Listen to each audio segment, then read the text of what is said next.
殿下、シェの姉様は田舎出身。今日ここまで観光、道宮に入った後、私をいろいろと恥ずかしめるのでは？俺がいる。何を恐れる？東宮に入った後、もう彼女とは同見しない。殿下。我々は一心同体。必ずテクナンを授かせる。雪の姉様は名医だと聞きます。その時、妊婦の世話をさせていただけますか？もし彼女が心を込めて私に仕えれば、皇太子殿下、彼女を冷遇しなくても。やはり創設は度量が大きい。君のように氷涼ではない。まあ、もし君が創設に嫡男を授かせれば、時折同金してもいい。ただ、至高母子の命令だ。君の出自は低い。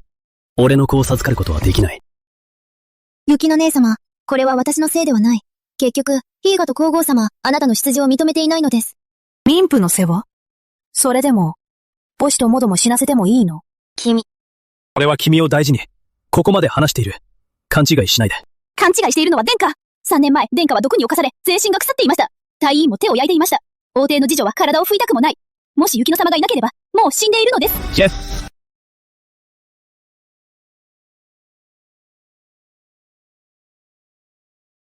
その通りです。私は卑しい医師。確かに資格がない。防湿になるのが、礼に帰ったら、離縁状を書きます。それ以降は、お互い無関係です。俺が皇太子になったばかり。君は離縁を言うのか？俺に、白状の汚名を着せたいのか？諦めなさい。俺は許さない。反対しても無駄です。相談ではありません。殿下。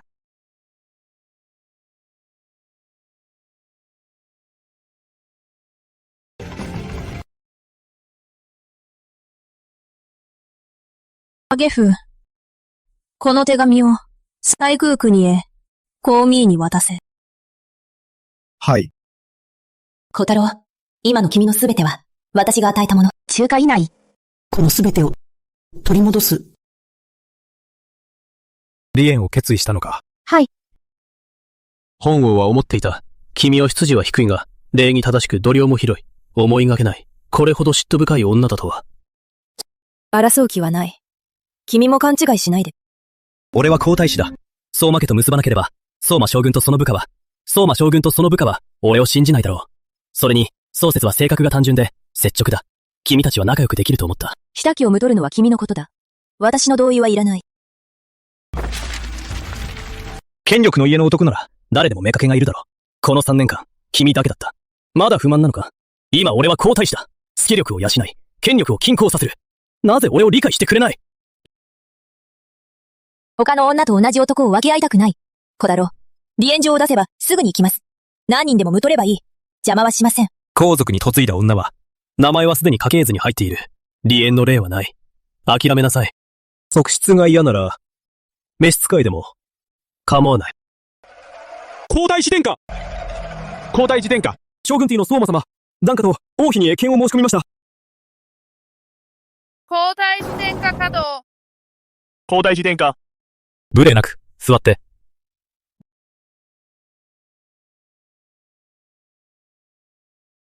皇太子殿下、陳留公文の外で、王妃の次女が、宗節の次女を殴りました。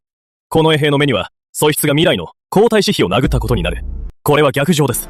皇太子殿下、厳正に処置して。今日のことは、双方に非がある。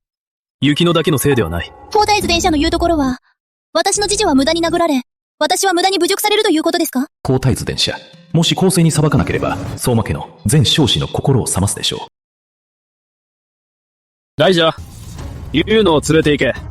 二重木。は、待って。皇太子殿下、創設上に謝罪したいのなら、隙能させるより、むしろ、王妃の私が直接謝罪します。座って。離縁状にサインすれば、すぐに謝罪します。雪乃、やりすぎだ。皇太子殿下。王妃がこれほど素質の座を嫌うなら、それを叶えてはいつまでも脅されるなど、本当に陛下が彼女がいないとダメだと思ってるのか？サーマージョン軍の言う通り、皇太子殿下が皇帝になれば、高級は3000人、私一人は足りない。離縁状一つで、天下は気ままに皇太子でいて、私は自由に医師でいる。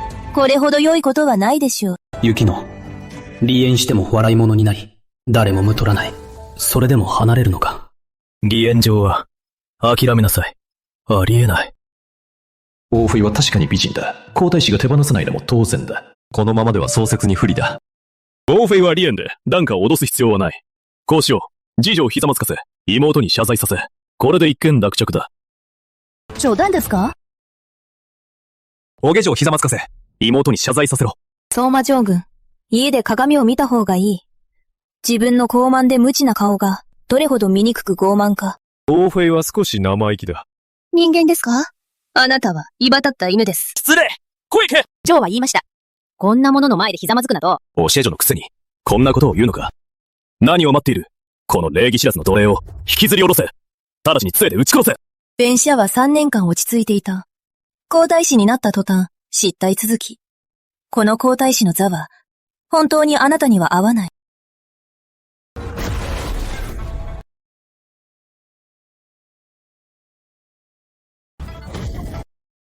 お者女のくせに、愚術ができるの？もし私に身を守る力がなければ、どうやってジョーを守れるでしょう？医術を行い、ジョーが人にいじめられた時に立ち上がれるでしょうか？だからこんなに傲慢か。武術ができるからだな。来い！これらは私の親友。彼らは手を抜かない。もがけばもがくほど、早く死ぬだけだ。いいけ！この頃なら来ているはず。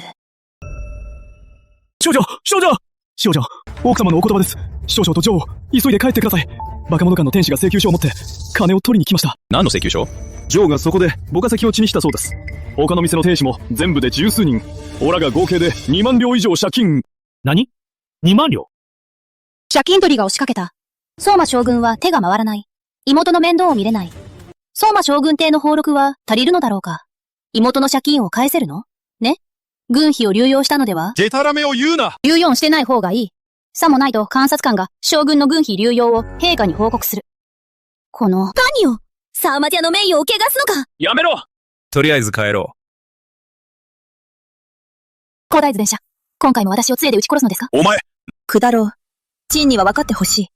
月の死私の次女、王帝に身売りしたわけではない。杖で撃ち殺すなど、陳は彼女の髪の毛一本触れる資格もない。雪の、サーモ家の借金取り。君の仕業だろう。皇太子殿下、高く見積もりすぎますね。ただの医師。結婚して3年。本王は知らなかった。君の次女が、これほどの腕前を持っているなんて。君が知らないことは、まだまだある。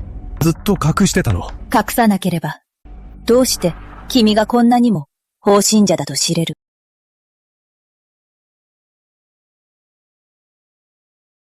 サムリーニョが武術を知っても、皇族を簡単に怒らせない。雪乃。君の自信はどこから来る？爪。あなたの立場なら、そのままここに押されます。なぜ離縁状が必要ですか？離縁状を手に入れてこそ、古木との関係を断ち切れる。将来の面倒を避けるため。では明日、皇后に謁見しますか？離縁するまで、私は国具の王妃。皇后への敬意は示さなければならない。バホ、おはようございます。うちの、これからサオセツと仲良くしなさい。皇太子をよく補佐し、褐将内助を務めなさい。皇后様、主家の姉様は、私と一緒に賢内助を務めたくないのでは？だかな。雪乃はいつも物事の分際をよく知っている。そうでしょ？雪乃。皇后様、皇太子殿下と離縁したいです。雪乃姉様は、正妻から側室に落ち、納得できず、離縁書で皇太子を脅迫したのです。皇后様は信じなかったのですね。三聖城は自分の心で他人を測る必要はありません。脅迫などしません。愛者は知っている。総裁から側室に落ち、気持ちは辛いだろう。しかし皇太子は、将来皇帝になる。皇太子妃の出自は、しっかりしていなければならない。しかも側室は、三毛家とは違う。あなたの出自なら、それほど辛いことではない。張りような、内宅の女のように、争いをしないで。女性は結婚すると、何かを言うと、きっとしていると思われますか？何を言っているの？皇太子殿下と結婚する前、皇后様は言いました。私は皇太子の恩人で、いつでも何を頼んでも、必ず叶えると。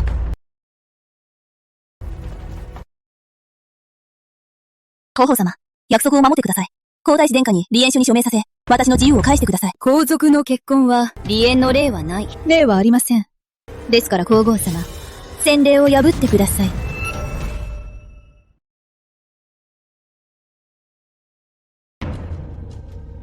皇族には離婚はない。死ぬか死なないかだ。早めに諦めなさい。皇族は約束を最も重んじると思いました。天下の人がしたなら、皇后様の今日の行いを、帝王の威厳はどう思われるでしょう。秋名大胆、皇后様を責めるとは。ちょつの後に接近取りが来た。接近は半期済みですか？借金？何の借金？皇后様、彼女の言うことを信じないで。彼女は単に仲を裂こうとしているだけです。三市エジオン。バオモノ間に23,000両。そのうち5,800両は先月の大号の誕生日、白玉のついたてを注文。それから4,600両、黄金の空ジャザリ一式。半月前に皇后様に献上。残りの1万両以上はサンシエジョンが自分のために購入した腕輪やイヤリングなどの装身具です。そうか、彼女の言うことは本当か？皇后用紙。そんな高価な装身具を何のために？他の貴族の娘に負けたくなかったのです。貴族の娘の装身具は高くても100両程度。君は、皇太子殿下稼働。何が起こっているのだ？後者は本当に皇太子殿下のために素晴らしい皇太子妃を選びました。おそらくここ期で借金取りが来た初の皇太子妃です。私、太后と皇后様は非常に尊い方で最高のものを献上したかったのです。それ以上は考えませんでした。君の言うことは、私と太后のせいで借金した？皇后様、そういう意味ではありません。こんなに浪費して、将来どうして高級を取り仕切る？父と兄の年俸でも、君のお店巡りには足りないだろう。昨日借金取りが来たばかり。どうして今日雪の姉様は私の借金の金額を知っているのですか？予知能力があるのです。情報通ですから、君は恋に企んで、皇后様と皇太子殿下に私を嫌わせたいのだ。君は本当に心が険しい。君が思うままだ。皇后様が約束を守らないのなら、私とかけてみませんか？どのようにかけるのだ？どうかける？ 10 日以内、皇后様が自ら皇太子殿下との離縁を認める。雪乃、何をするつもりだ？自信満々な態度だ。しかも医術にも長けている。毒を使うつもり？雪乃、あなたの医術は素晴らしい。でも、医術は人を救うもの、人を害するものではない。皇后様は勘違いです。人から襲われなければ毒など使わず人を害しません。10日の賭けは医術とは関係ありません。待って。今日は皇太子とミーチューに泊まって、離縁の件はもう少し考えさせて、明日また話そう。サンシュエ、私についてきなさい。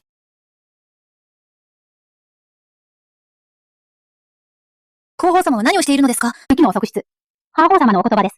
夫婦喧嘩は一夜で済む。いつ気が済んだら、その時に、皇太子と一緒にいたします。あなた方。雪乃、私を愛しているのか？今更これを聞いて、おかしくないですか？もう一度聞く。私を愛したことはあるのか？愛していないのなら、なぜ結婚したのだ？あなたが一日一夜暇ずまいてもらったちです。それとも、私があなたに嫁ぎたがっていたと思うのですか？口では愛しているというのに、妻を側室に落とし、皇太子妃をむとるのですね。女の本分は、男に従い、夫を支え、子を育てることだ。与太郎何が言いたいのか早く言って。それなら、夫の役目をしっかり果たし、女の本分が何なのか教えよう。あなた、武術をしているの？お前、武術ができるのか？もし武術ができなければ、今夜はベッドで無理やりされるのか？お前。これしかできないのなら、女性を恥ずかしめるなら、お前は男として最低限の品格もない、男ではない、ただの溝の中の日の目を見れないネズミだ。好きのは武術ができる。お前もできるのか？お前は俺にどれだけ隠した？お前はいつも、俺がお前を裏切った。でもお前は俺に色々隠した。本当に俺に真心を持っていたのか？優しさや愛情は、人の心を油断させる。もし油断したら、地獄に落ちるのだろう。お前は俺にどれだけ警戒している？子は、本当に理不尽だ。裏切ったのはお前だ。恩を忘れたのもお前。有利なのもお前だ。それなのに、罪を女性に押し付ける。罪悪感を和らげるためだ。お前。確かに警戒している。だから何？警戒されるべきではないのか？油断したら、お前に吹き竹に幽閉され、叶う力もなく、苦しめ死なれるのか？お前は本当に笑える？お前は俺の妻だ。女の役目は、夫に従うことだ。この数日でここを離れ、お前との関係を完全に断ち切る。無理だ。この世では生きては俺の人。死んでは俺の鬼。俺が死なない限り、逃げるな。お前。お前の言い分ではない。皇太子ですら、皇帝になったとしても、この件については、お前の言い分ではない。何を書いている？早く俺を離せ！離せ！さっきの乱暴は、俺を教訓しようとした態度。俺を話してもいいと思うのか？今日は、無理やりでも、離縁状にサインさせる。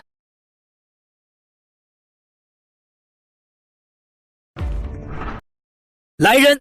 来人！来人啊！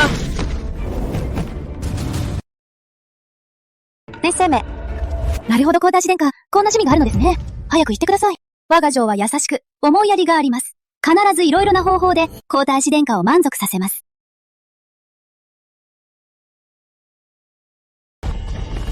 もこもこ。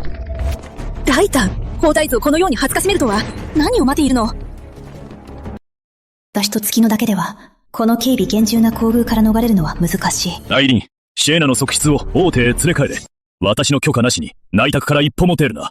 王邸に戻ってから考えよう。待って。自分で行きます。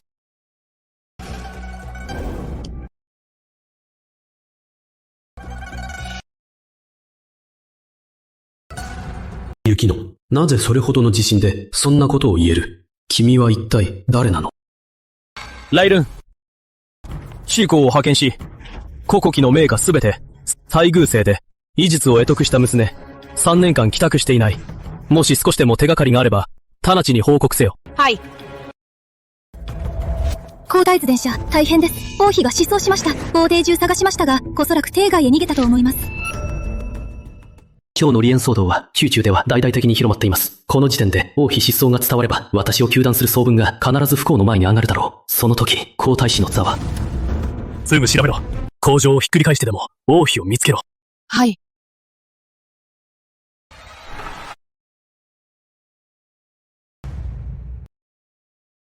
全く注意を移り。空母皇族は、まるで、恩を忘れる連中だ。西宮は早めに決断した方がいい。私はすでに小太郎に離縁を申し入れた。本当ですか？く主も喜ぶでしょう。一番喜んでいるのは君だろう。当時、私が固執して小太郎に嫁ごうとした時、後継は私が辛い思いをしないよう、君を最旧国から国を叶う交渉を国に潜入させた。3年だね。最旧に帰りたいだろう。細空がご存知なら、否定はしません。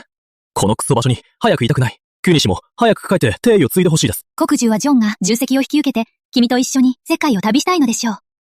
この子。でも、細空は以前影空に日照を持たせた。すでに計画済みですね。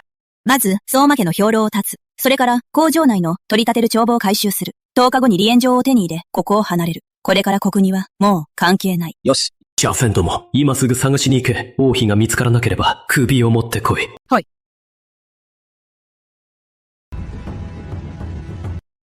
皇太子殿下大変です。兵糧に問題が発生しました。なんだと？本来は我々に兵糧を供給していた交渉が中病で昏睡状態です。市中の穀物商人が共同で値上げ、価格は3倍になりました。今、公共で戦況が急。残りの兵糧は半月しか持たない。皇太子殿下、どうしましょう？そうまきゃ、弁略の問題で敗北したら必ず皇太子の座に影響する。雪乃が一夜帰らず、兵糧に問題が起こる。これは彼女の仕業か。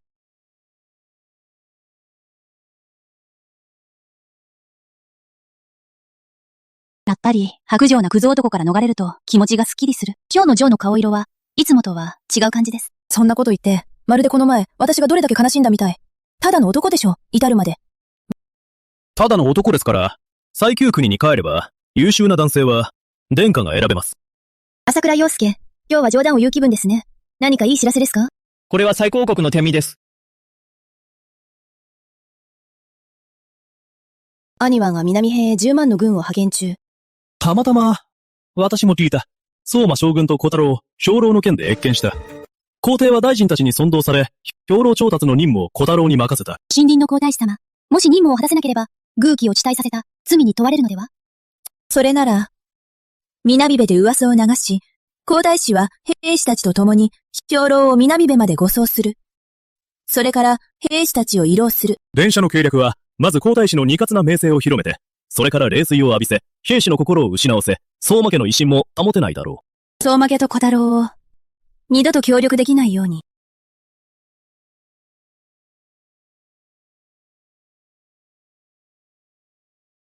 ジョー、馬物館に来たのは何の用ですか？芝居を見るのよ。雪乃、まだ私の前に現れるの？昨日宮中で、皇后と皇太子に私を告発した。今から清算する。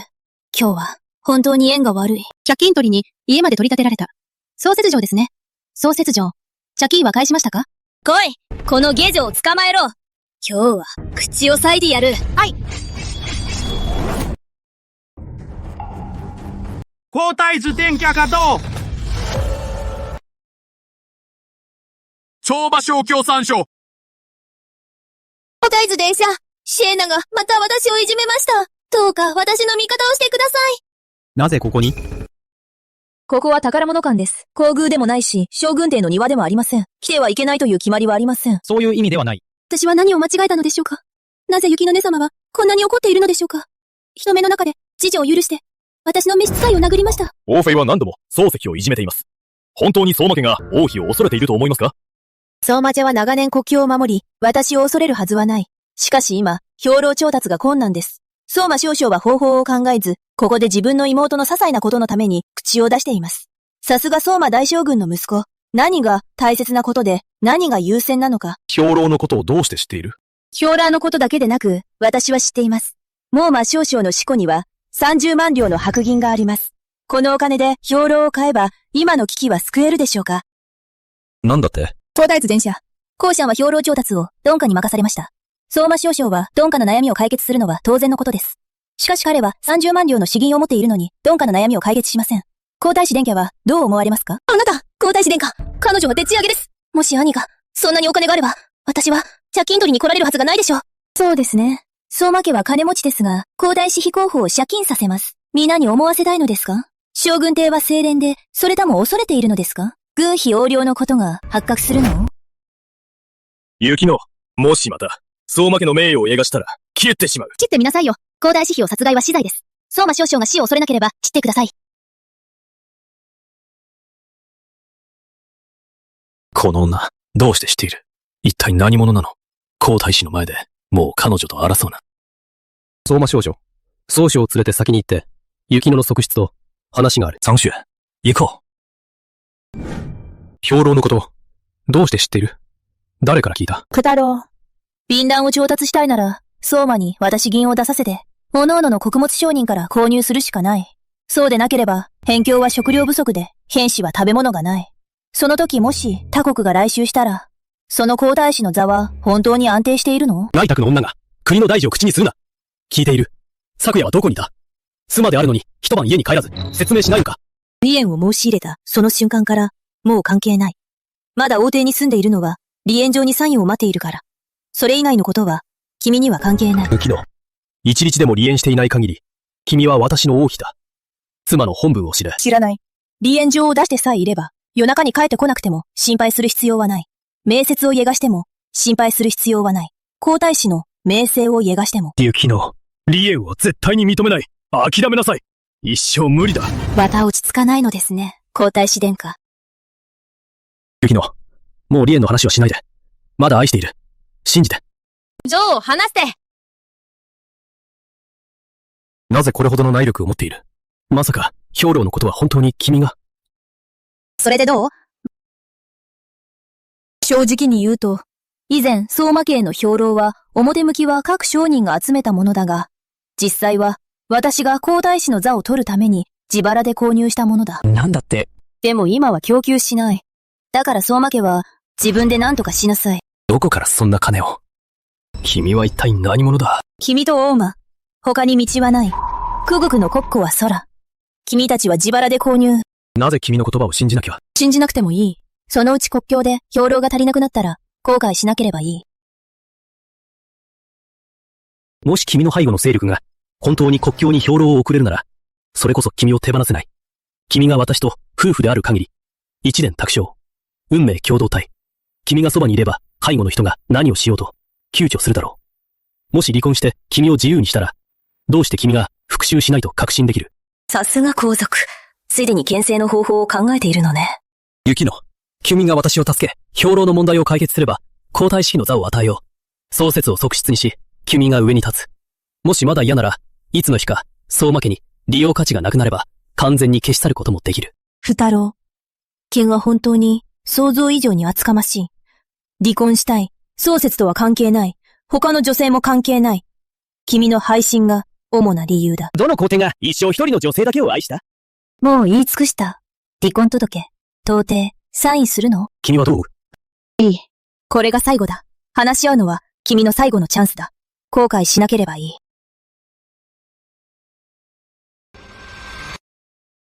雪乃、君が誰であれ、この一生、君は私から逃れられない。相馬大将軍やけん。当社、南園から緊急報告。西宮国が突然10万増兵。明らかに進行する意図。何？ビンリョンの問題未解決で、西宮、また10万増兵？これ。西宮と我が国は平和だった。なぜ突然増兵？王者、西宮は増兵のみ、戦争を始めるのか、それとも他の目的か、まだ不明です。しかし異常事態、工場、早急に決断を。もしも、他国が来襲したら、皇太子の座は、本当に安定するの？彼女の言葉が当たった。それとも、最初から知っていた。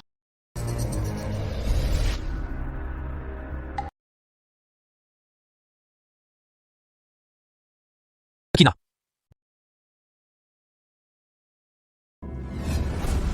待って。雪乃と一戦したい。君と対局しても、君は必ず負ける。対局する意味なし。雪乃、西宮突然の増兵。君はしていたのか？それとも、君が関わっているのか？九太郎。そうやすでにいたでしょ。離縁状は最後の機会だ。君がどう選ぶにせよ、後悔しなければいい。ずっと思っていた。雪乃は国二人だと考えたこともなかった。他国から来た可能性。西宮帝は西宮姓。彼女も西宮姓。皇族の人なのか？いや、ありえない。ただ彼女の書生を貼るだけだ。雪乃、どうして知ったか？西宮の増兵。気にしない。今知りたいのは、君には方法が、今の窮地を解決できるのか？私は一介の医師、内宅の女、皇太子殿下、なぜこのようなことを？雪乃、西皇が突然増兵。飛行は、親衛を、ジオ派の四国公に渡す。ジオは、ニゾトラ軍欲だ。必ず私の皇太子位を脅かすだろう。九太郎。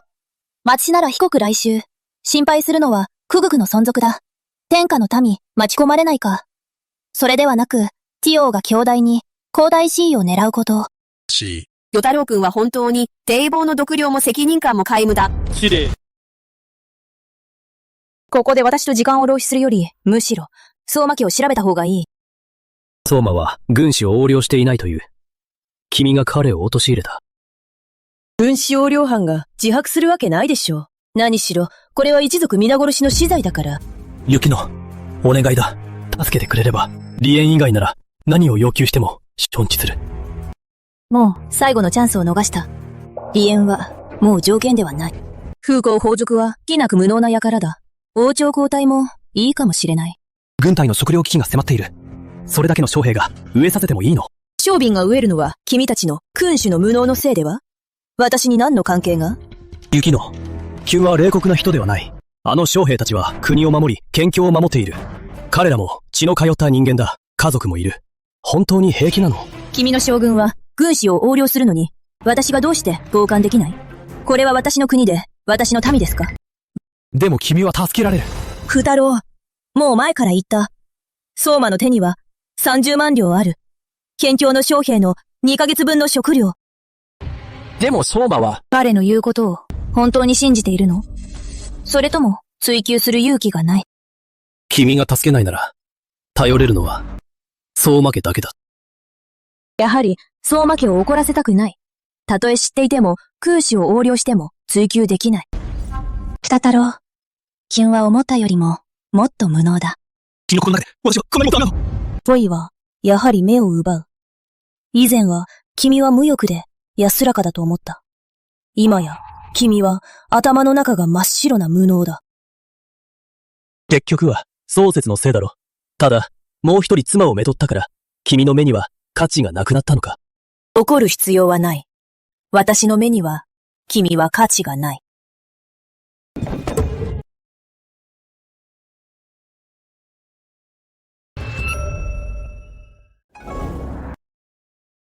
皇太子殿下、ますます動画ないですね。空太郎のような薄情な男を見て、男を信用しなくなる？恋愛も信じなくなる？九太郎のせいで、世界中のすべての男を信用しないわけではない。もし運命の人に出会えれば、もちろん最高だ。出会えなかったとしても、無理はしない。それならよかった。それに上、空飛横領の相馬少将が、今、象徴で待っています。では私について、一緒に犬猿の中の劇を見に行こう。皇太子殿下、死亡はすでに交渉面々であらゆる利用可能な人を投言して最高戦士に備えると表明しました。この時期に、皇太子位を狙っている兄、当然引かないだろう。では我々、今回最後の急襲。朝廷は兵糧調達不能。今のところ、我々は自力攻勢。相馬。今回の戦い、もし敗れたら、私の立場は危ない。君と父の二人、もうまた、想像もできない惨状に。皇太子殿下は、きっと、悪魔の言葉を信じている。臣は全力を尽くします。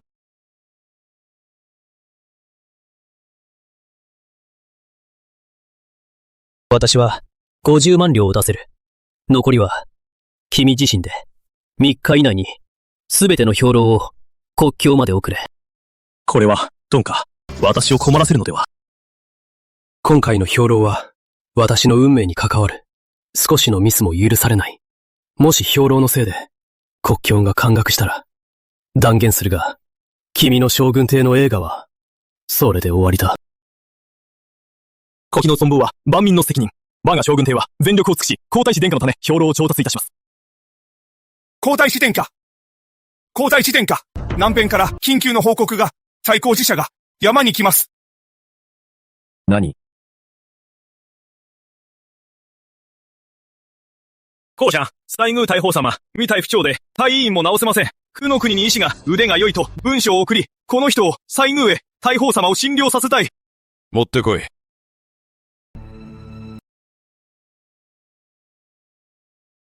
女医を呼ぶために、西宮は10万の精鋭を動かすのか？はい。この人は雪乃で小太郎王の妻です。おう、月乃の側室か。これだけの速さで西宮の兵を動かす雪乃は皇族なのか。もし彼女の言葉が本当なら、もし当時彼女を皇太子妃にしていれば、彼女の背後の力で皇太子の座は確実に固まっていただろう。これほどのほぞいも起こらなかったのに。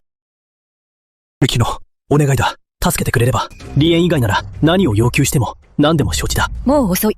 最後のチャンスを。離縁は、もう条件ではない。皇太子殿下。皇太子、何かあったのか？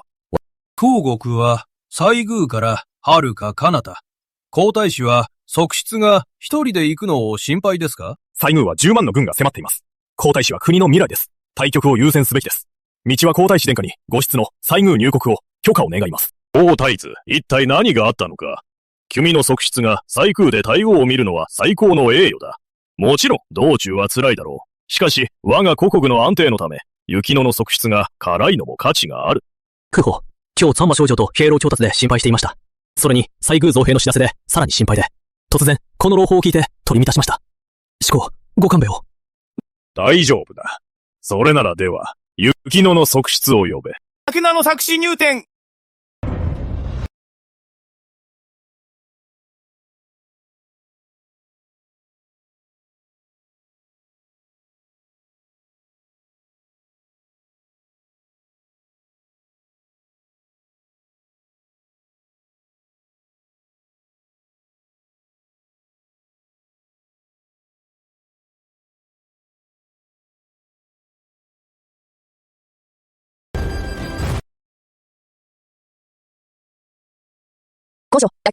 雪乃、まだ側室にされたことで、恨んでいるのだろう。恨む？宝女の言葉は本当に不公平です。約束を破ったのは私ではありません。言い訳をしたのも私ではありません。恩を忘れたのも私ではありません。今こそ私を責めるのは都合がいいですね。チェンを責めているのか？身分が低いのに皇太子側室になれたのは幸い。それでも言葉が失礼だ。全く代役不能だ。彼女の背後には恐るべき力。もし無理を強いれば玉石9番の結果になるだろう。雪乃、西宮大砲が重体であなたの治療を希望しています。わかっています。この要求は辛いですね。遠慮はもちろん。あなたは女性ですから。皇太子殿下、国のために尽くすのは全員の本分です。それほど彼女に説明する必要はありません。西宮大砲を治療してくれれば、私は宗節との婚約を破ります。これからはあなたと一生、一夫一夫で。王太子、何を言っているのだ。宗節との結婚はチェンの玉婚だ。生してを冗談にするのか。雪乃、彼女は君の側室だ。彼女は医師だ。それ以上に故国の民だ。チェンの命令は、彼女が拒否する余地はない。父皇、この件は、雪乃と話させてください。皇統！医師、彼女なんか、何の尊厳がある？雪乃、ジェンの命だ。三日砲、西宮へ出発せよ。もう話終わりましたか？体調が悪いので、そんな遠い場所には行けません。皇女、他の人を探してください。何と言った？行けないと言いました。長旅は辛いです。耐えられません。それに、もし直せなかったら、西宮の大門。もし私を殺されたらどうしますか？皇女の一言で、それほど、自分を死にさせるわけにはいきません。司令！皇書、ご速読ください。西宮からの連絡では、近日中に使者が来ます。直接お迎えに、雪乃の側室を西宮へ、大砲を治療させます。それなら、西宮から使者が来る。それなら雪乃。王邸で待っていなさい。無理です。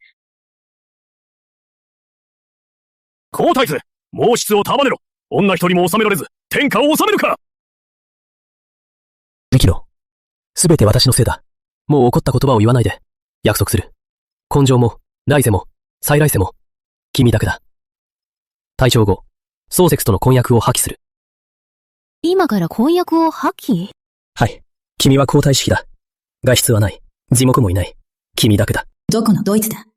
本当に、君の偽りを欲しがると思うの？いいよ。君の誠意を見せて。ここは、君自身で片付けなさい。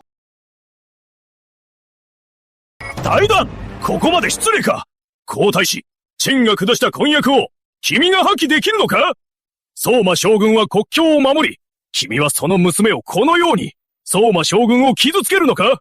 国境の兵士を傷つけるのか？もし彼女が抗議したら、志功は彼女を殺すのですか？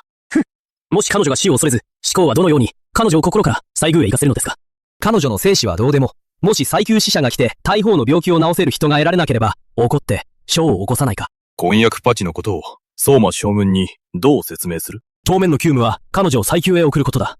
将軍邸については息子が適切に処理します。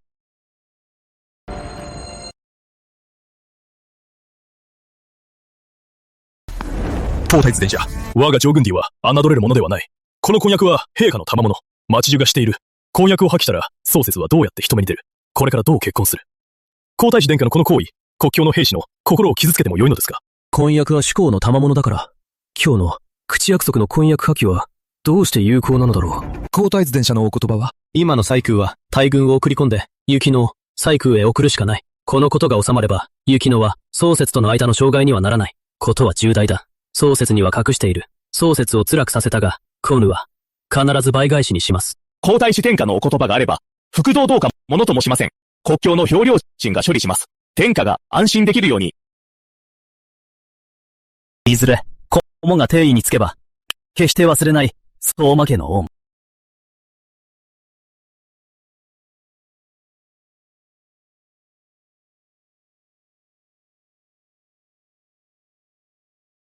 これは何をしているのですか？座れ。これは通用しない。言っただろう。皇后を自分から離縁状にサインさせる。小太郎。君は約束を守れない。でも私の約束は必ず守る。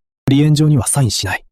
もうやめて。今は君たちが頼っている離縁状にサインさせるだけでなく、君自身で書いて頼んでサインさせる。そうでなければ、西宮の大軍が来るのを待っていればいい。皆囚人になるだろう。相馬家に婚約を破棄した。なぜまだ満足しないの？婚約破棄は私に関係ない。私は君に何を約束した？何を承諾した？でも大殿で、はっきり言った。私は約束しない。婚約破棄したから離縁しないなど。小太郎。組は結婚を冗談にし、約束を冗談にした。君の目には女性は何なの？利用できる駒に過ぎないの？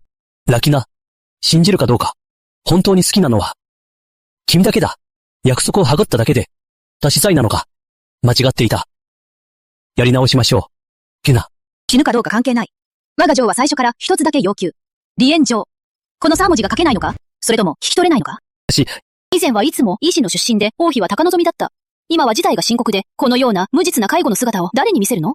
本当に卑しい。宮殿に行き、皇后の前で離縁状を書き、それにサインし、皇后の封刃を押し、さらに、皇女の玉印を押せ。離縁状にはサインしない。間違っていた。直せる。もう一度機会をくれないか。3年の夫婦で、いつも愛し合って。本当に捨てるの？当時の私は、本当に盲目だった。なぜ君と結婚したのだろう。ケナ。たとえ膝を擦り切れるまで、ひざまずいても、心は変わらない。大豪具のが、なぜ我がここに来るの？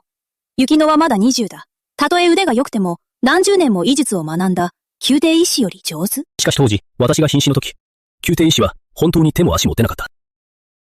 西宮使者が来て、雪乃を渡せなければ、必ず軍を送り、小国を攻めるだろう。今は国庫が空っぽです。戦争になれば、我々は勝ち目がありません。雪乃はどう言っている？離縁を求めています。全く話にならない。そんなに彼女を甘やかすの？私も離縁はしたくない。雪乃の正体は謎だ。もし本当に西宮の姫なら、夫婦の関係がある限り、たとえ西宮の軍が領土を蹂躙しても、彼女は私の交渉のカードだ。使者はいつ来る？早ければ1日遅ければ3日。もう時間がないではないか。二太郎。もしかして、君は少し特殊な手段を使う？アホホの意味は？彼女の食べ物に無色無臭の麻酔薬を入れ、彼女を昏睡させた後、細空の使者が来れば、そのまま人を渡せばいい。しかしもし本当に、このやり方では死者は怒るだろう。確証がない限り正体を確認するまで危険すぎる。ダメだ。なぜ？とにかく、もう一度考えます。僕を焦らないでください。できるだけ早く策を立てます。聖者、調査しましたが、細空国には雪乃という名の姫はいません。今の細空国主には実前が一人いて、名は雪乃です。雪乃細空と称されます。なんだと？シュグナ。聖者、西宮知者が都城に到着しました。明日、綿滅のため宮中へ入ります。雪乃、西宮の姫ではない。思った通りだ。やはり彼女は高貴な出自を装っていたのだ。私を恐れさせ、離縁を狙っているのだ。君の身元を調べた。西空でもここみでも、雪乃という貴族の娘はいない。雪乃、明日使者が来ます。もう、さねないで。いいですか？もし君が西空大号を直せば、西空は必ず感謝する。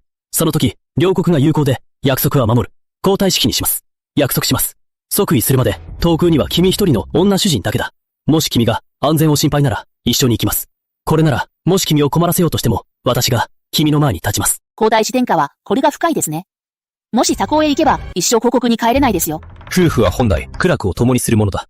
帰れなくても、夫としての責任を果たす。死んでも、雪乃を無事に守る。私の要求は一つだけ。離縁状だ。もし皇太子が人の言葉がわからないなら、大夫に聞いてきてください。わかったら、また話して。雪乃、なぜ君は頑固なのだ？君のために、宗節とは婚約を解いた。これでも、愛していることが伝わらないのか。もう何度も譲歩した。明日、細空使者が謁見する。いつまで、わがままを続ける。君たち男性の目には、愛なんてのは、女性への至上の恩恵なの？我々女性は、服従するだけ？我が嬢は、ただ苦悩と、うまく別れたいだけです。最初から最後まで、皇太子殿下の方ではないですか？鬼太郎。父をたくさん欲しいのに、夫婦仲良くもしたい。私が普通でないのが好きなのに、同時に、他の女性と同じように振る舞うことを望むの？私の意志の身分を嫌うのに、私の医術に頼って、君の将来を築きたいの？君は、滑稽ではないの？雪乃、君は大切だ。離さない。大切？皇太子殿下にとって何が本当に大切なの？夫婦関係が大切？ついついおめがけに落とした男のプライドが大切？それなのに私の前でひざまずいた皇太子優位も大切？それなのに相馬家と婚約を解いた。これらの出来事は、君が気まぐれな人であることを物語っている。たとえ将来皇帝になっても、結局は朝令暮改の君主で人を服従させることはできない。もういい！私が君を好きだからといって、何度も何度も私を叱るな！叱っているのですか？事実を言っているだけです。今日のことは起こらなかったことにする。明日、細空使者が謁見する。見ているよ。君は一介の医師。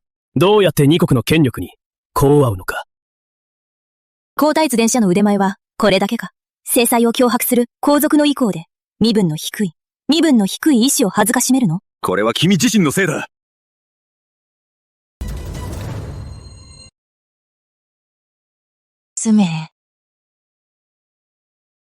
大丈夫。次回は、彼に口を費やす必要はない。はい。そうだ。明日、細宮使者が来ます。祐介です。祐介将軍は細空の先進です。彼はジョーの味方です。誘拐？西宮使者を謁見させよ。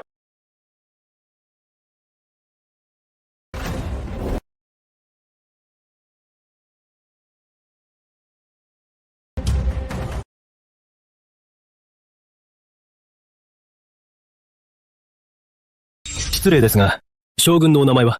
誘拐。これが細空国の有名な先進将軍だ。こんな若いのか。誘拐将軍、武器を外してください。その資格が？陽介将軍は、雪の意志を細工国へ迎えに来ただけです。夜通りを着て武器を持っても、たった3000人。こんなに緊張して何をするの？そうだ !10 万の軍が国境に駐屯。3000の騎兵も空門の外に、たった4人で、こんなに怯えるのか。もし我々の10万の騎兵を目にしたなら、もっと怯えるだろう。西宮は彫刻だと。大国の度量がある。君たちは最初から皮肉を言う。これが君たちの度量か。皮肉など言ってない。我々はただ事実を述べただけだ。もし最宮が君たちに敵対したら、もう10万の騎兵で雲霧領土を蹂躙し、君たちを素直に雪の意志をゆししく送り込んでいる。陽介ジョン軍の名は、さすが異様がある。そのそばの将校も堂々としている。私は将軍ではない。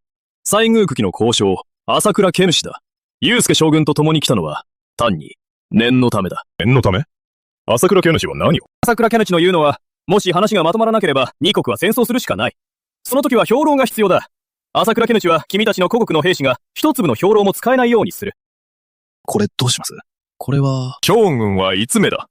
何が花不統合？チェンは義国の大砲の渋滞心配している。全力で協力する。では、皇帝陛下、どのように協力？もちろん、雪の意志を極国へ送る。聞いたところ、主義の意志は小太郎王に嫁いだ。そして今の小太郎王は皇太子だ。つまり、雪の意志は皇太子妃？普通の女性でさえ、単身で旅立てない。しかし陛下は、今の皇太子妃を単身で他国へ。他国の大砲を治療する。人を治療するのなら、例外は認められる。では、遅刻は誰が護衛するのですか？チェンが手配する。それなら、コナが護衛する。皇太子殿下は、西宮国に入ると帰れなくなるのを恐れないのですか？は、皇太子になったばかりで、皇太子位を狙う御師は一人ではない。皇城を離れれば死角が現れ、途中で襲うだろう。それを考えないのか？公は、護衛を増やせばいい。護衛手配には時間がかかる。再三考える。自ら危険にさらすか。それも時間がかかる。たとえ途中襲われ、幸い生き残っても、皇帝が遅れるのは避けられないだろう。我々は、そんなに待てない。朝倉家主の言葉は、また、皇太子殿下、もし同行するなら、西宮国が人質に取るのを、マナと言葉通り、もし西宮国が国に敵意を持つなら、早くも10万の精鋭、国にを討伐しただろう。わざわざ、ここまで来る必要はない。また、私はただ、国にの巫女、姉さん、国に影響はない。聞き方はそんな、無意味なことはしないだろう。必ずしもそうではない。朝倉家主は何を意味するのだ？皇太子の君、西宮国で、皇帝は確かに君のことで問題に来ないだろう。しかし、雪の意志の腕はそれほど神ではない。大砲を直せないなら、その時は君を殺して大砲に謝罪する。岡家出身か？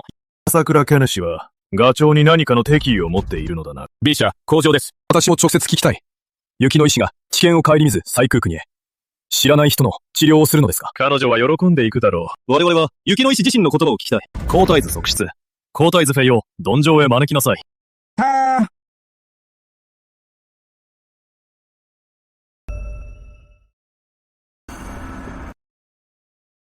行かない。皇太子、間違いです。我が嬢は皇太子側室です。皇帝陛下のお旨により合格されました。どうかお願いです。もし行かれなければ、個人は責任を取れません。与太郎に言って、条件は変わらない。でも、我が嬢は行きません。ここで時間を無駄にするより、今すぐ戻って報告しなさい。太郎、自分で考えさせなさい。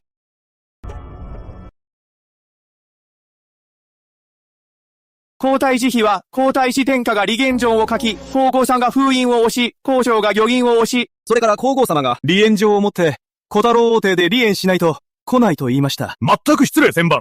皇太子妃に西宮使者が態度ので待っていることを伝えたか？承知は言いましたが、皇太子妃は離縁しか受け入れないと。話がまとまらないのか？この西宮の先人、18歳の時、精鋭3000を率いて、暗王の5万の軍を報復させた。工場外の3000の精鋭は、あの時の部隊なのだろうか。我が国は兵力不足で、彼を怒らせるわけにはいかない。小太郎、君が行きなさい。はい。我々は雪の意志を心から、そして無傷で、皇太子殿下、無理にさせないでください。女性を相手にするのだから、もっと優しくしてください。朝倉家主。仰せの通り、必ず皇太子妃を心から連れて参ります。西宮大砲が渋滞で、彼女は手段を選ばず、雪乃を無理やり西宮へ連れて行くはずだが、どうして逆に礼儀を話し始めたんだろう。これは意志を求めるではなく、むしろ雪乃の正義を守るようだ。皇太子殿下、大変です。皇太子妃が事故に。なんだと？大変です。皇太子妃が事故です。なんだって。今日誰が私を止めれば、その人の前で死ぬ。三子江城、桜津城、落ち着いてください。どうかここで、騒がないでください。よく見なさい。私は桜子城です。皇后の字の姪です。彼女は、宗世皇太子妃です。おばあさん、誰が騒いでいるというの？タバスポ？もしまた雪の、あの女を探すのを邪魔したら、あなたの前で死ぬ。お前の追い奴隷が責任を取れるのか？早く案内しろ。三子へのこの構え。ちゃんと思って、コロって人を殺すのか？東郷は今戦況が緊迫し、西宮も国境に増兵している。存亡の危機にあるのに、この皇太子妃候補は、まだ支援を晴らそうとしている。私は、後で思い切りやってもいいですか？この間辛かったね。彼らが自ら来て、挑発するなら何も止めない。長部王妃がここにいます。皇太子殿下に今夜鍵を処したのは君だろ？このサイド女、決して許さない。オーフェを罵り、名誉を侮る。まずは2回ぶん殴ってやる。焦んな奴隷！死ね！私を罵る？自業自得。お前たち3人ともか。さっさと捕まえろ。寸断しろ。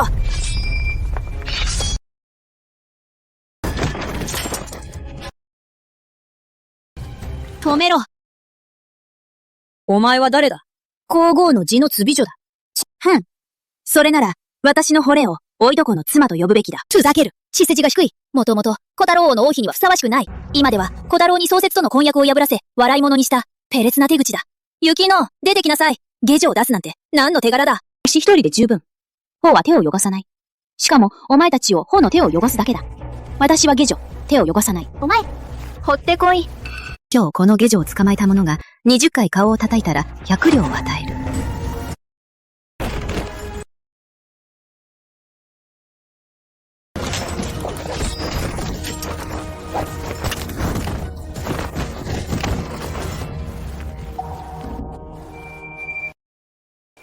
私を叩こうと。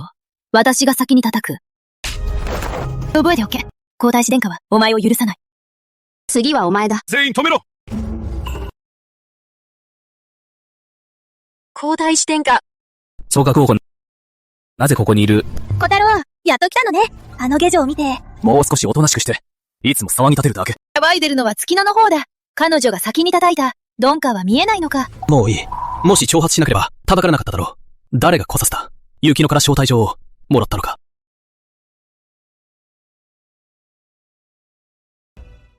でも、細空使者がまだいる。この件は数日中に対処する。二人は先に帰れ。帰りません。それ以外は。皇太子の言葉が通じないのか。先に帰りましょう。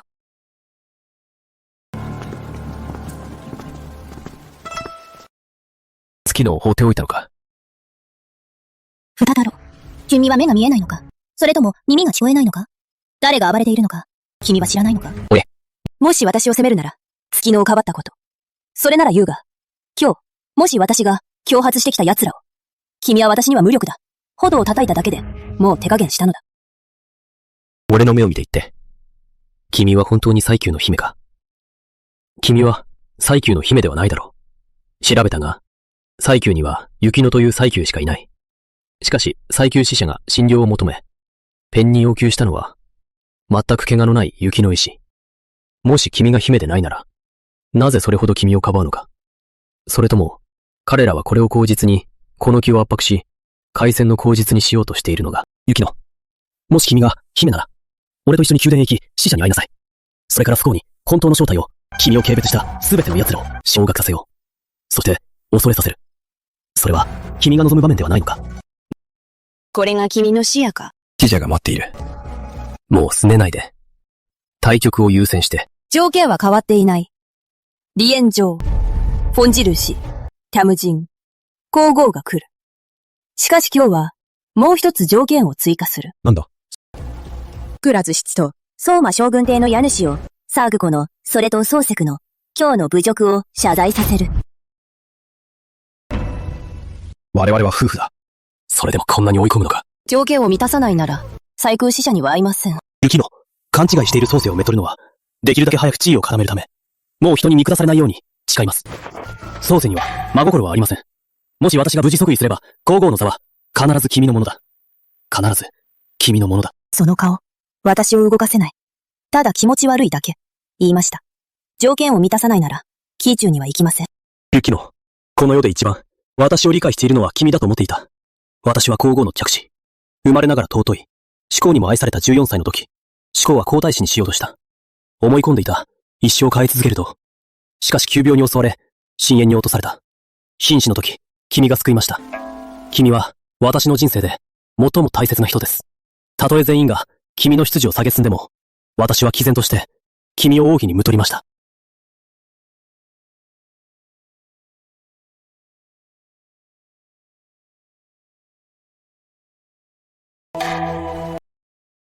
わかっています。君は前に宗生を婿ることで嫉妬したのです。謝罪します。汚い血で、5個の着物を汚さないで。雪乃、紐となった瞬間から誓いました。君をこの世で最も尊い女性に、皇帝のもと、万人の上に君を愛しすぎて焦ってしまった。結婚を通じて武将を取り込もうと、君なら信じてくれると思って、計画を事前に話さなかったのだ。まだ恨みがあるなら、もっと刺して。もう終わった？終わったなら、帰っていい。君は冷酷だ。雪乃。君は冷酷だ。ジョー、狂ってしまったのでは？それほどではない。ただの演技だ。小太郎、準備はできたか？これはただ、皆が背く始まりだ。夢だ。私が彼女に頼むなどありえない。宗節と桜子。この二人のバカ。これで、あの女に我々を握る手がかりを渡した。バホホ。では、今、どうしたらいいですか？私は、早速、相馬と桜子自治を召喚する事情の経緯を話し、対応を図る。陛下の召喚です。では前殿へ行き、細空使者をなだめ、国にもう数日滞在させ、雪乃を説得します。ラクナという女、度が過ぎる。度が過ぎる。皇太子妃は体調不良で、休暇で休んでいます。明日、使者の皆様にお会いいただけますでしょうか？皇太子妃の体調不良は嘘で、姿を現れたくないのが本音だろ？皇太子妃の要求はとても単純です。ただ離婚したいだけです。なぜ皇太子は承認できないのですか？雪乃と私は正式に結婚した夫婦です。離婚などできません。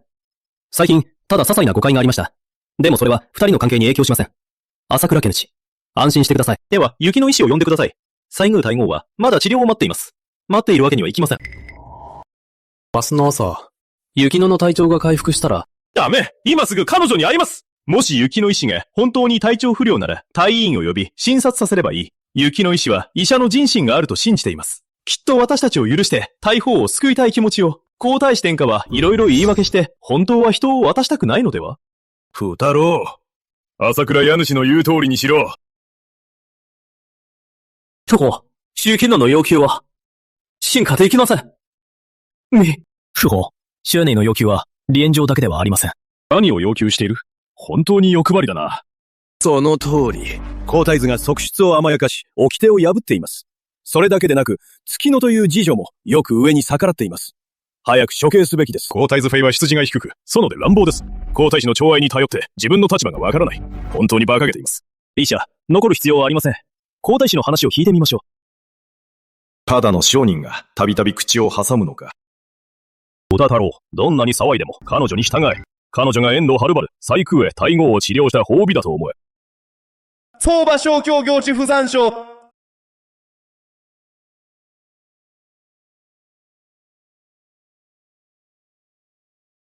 罪を謝罪こりました。二人、何の罪があるのだ？先前、ウーティに戻った時、ちょうど、宗節と桜子妹を、二人は、次女や衛兵を連れ、関東を持って王邸に乱入。皇太子妃を探し、教訓を与えようとしました。王子は警備厳重。ウド力のない深本の娘二人が、どうやって侵入？三子は担当を首に突きつけ、死をもって迫り、衛兵は動けなかった。本当に賑やか。素晴らしい。白昼の下で、ちゃんとを持って、王邸に乱入。苦国の、貴族の令状は、本当に礼儀正しい。陳は目を押し付けられませんでした。陳は私罪です。これが故国の、相馬大将軍、相馬なりの息子、相馬少将。誘拐将軍コーマを知っていますか？誘拐将軍コーマを知っていますか？知りません。ただ、県境で、相馬少将の屋敷を見たことがあります。非常に豪華です。東宮にも匹敵します。その中には、美人がたくさんいるでしょ？相馬祐介将軍の言うことは本当か？工場賃はしておりません。本当ですか？でも、看板にははっきりと、相馬将軍邸と書いてあります。他の将軍のものですか？相馬家の辺境屋敷。道向きに匹敵。将軍邸。独立を図っているのか？とは、これは挑発です。皇帝 B 社が信じないなら、県境へ使者を使わし、確認すればわかります。B 社、まず、ヒーロン調達が不手際で、さらに辺境で屋敷を渡し建築、権力を私物化しているのでは、軍費横領の疑いがあります。もしこの不死に平権を渡せば、大変なことになります。これらの大臣は、ジオの腹心だ。彼らは、唯一の頼みである相馬家をすり得たい。それから私を弾劾し、ジオを皇太子にする。また、先日大将軍の着女創設が皇太子妃と宝物間で衝突しました。言葉の中で述べた創設が2万両以上を買い上げ、相馬将軍が軍費を30万両横領。陛下に相馬か不死を調整審を調査を。狂乱のことだけでなく、相馬少将の死後には、30万両もの代銀がある。婚姻なのだろうか。高官たちが頻繁に出入りする宝物館で、ことを大きくした。相馬、何か言うことは。陛下相馬家は、中小心に満ち二心はありません。陛下の御判断を。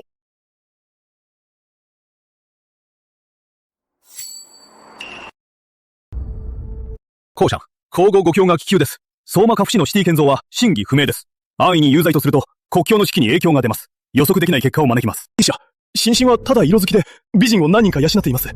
しかしその邸宅は空費で建てたものではありません。地元の商人が資金を集めて建てたものです。祐介将軍の言う、東宮並みの豪華は、全くの抽象です。抽象する理由は？久の国が内乱を起ころうが、皇位が奪われようが、私には関係ない。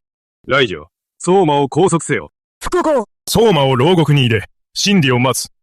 チェンが官軍を国境へ、真相を調べる。もし本当なら、それは、大逆不道、一族連座。もし、主義であれば、チェンは相馬を償う。B 社、神は無実です。無実です。陛下！誘拐将軍は無口だったのに、今は異魚一挙外ってきますね。妹が最宮をいじめるのを許した。死ね。この二人、新軍任務で相馬を牢獄に入れた。本当に、雪乃のために来たのだろうか。さっきどこまで話した？三種と桜子が皇太子妃を冒涜。皇太子妃は桜子邸に求める。と、将軍邸の家主が二人を連れて、野罪に伺う。桜子、父、この件は？公爵、久米の娘のしつけが甘かった。久米、桜子を連れて、皇太子妃に謝罪いたします。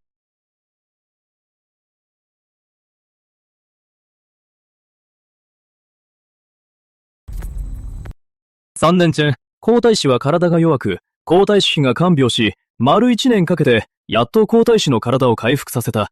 心が優しいのだろう。なぜ今は、ここまで決裂したのだろう。朝倉家事は知らないだろう。皇太子妃は、医術は優れても、欲深いのだ。チェンは彼女が皇太子の命を救った恩を、皇族に嫁ぐことを許した。しかし意外にも、彼女はますます恩を売るようになった。それもそうだ。医師は人を救うのが本分。いくら取るべきか。それだけ取ればいい。どうして結婚と同じことにする？朝倉家主も同じ考えだろう。3年前、皇太子はまだ親王。国の重責を負わず、医師を王妃にしても問題なかった。しかし今は皇太子妃の人選は、当然ながら名門の女性で地位を固める必要がある。空国の皇族の皇太子が、女性の家柄に頼って地位を固める？トゥ太郎大病回復。朝廷に基盤なし。だからムトゥルノは武将の娘。地位を固めるため。雪乃は度量の大きな女性だと思った。思いがけない。女性は三重私徳。優しく淑やか。しかし皇太子が再婚するから離婚を要求。嫉妬している。全く話にならない。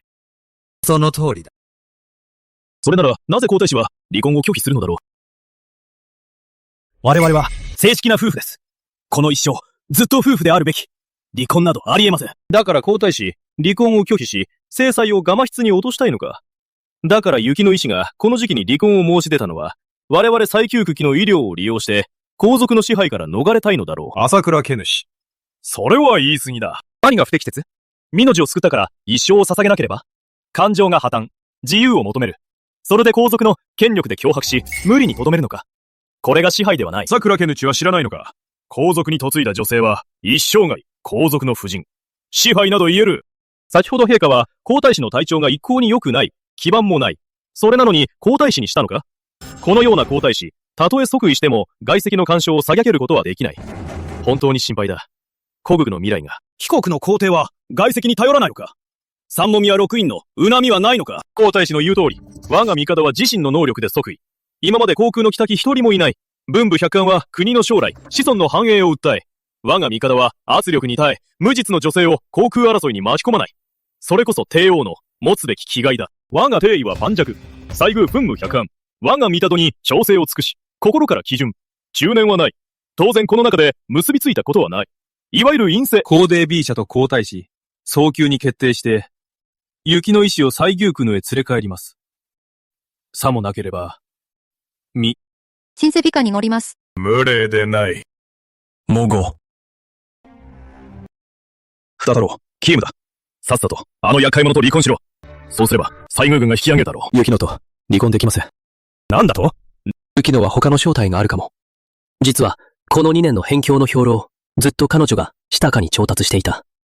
だから、彼女が離婚を申し出てから、相馬の兵糧調達は、トラブルが起こった。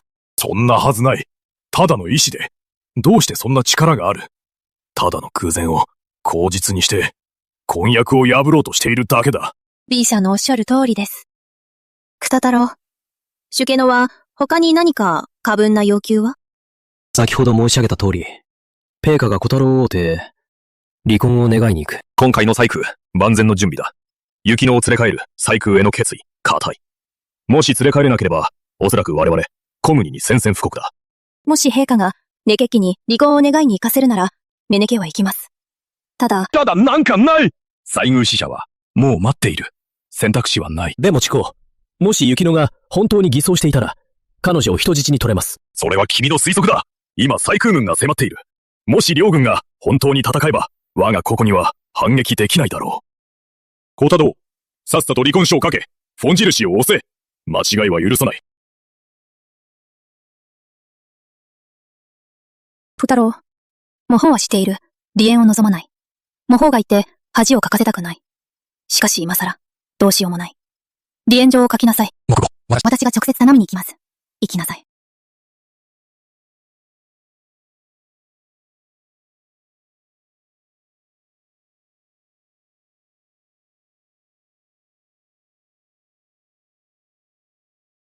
もご。封印を押してください。10位以内。皇后様が自ら皇太子殿下との離縁を認める。こんなことなら、雪のあの女が離縁を言った日に玉まじさせればよかった。西宮使者が来ても病死したと言えばいい。私が心が弱すぎた。雪乃を呼び、入中に来させよう。来ないでしょう。王妃が直接頼まなければ？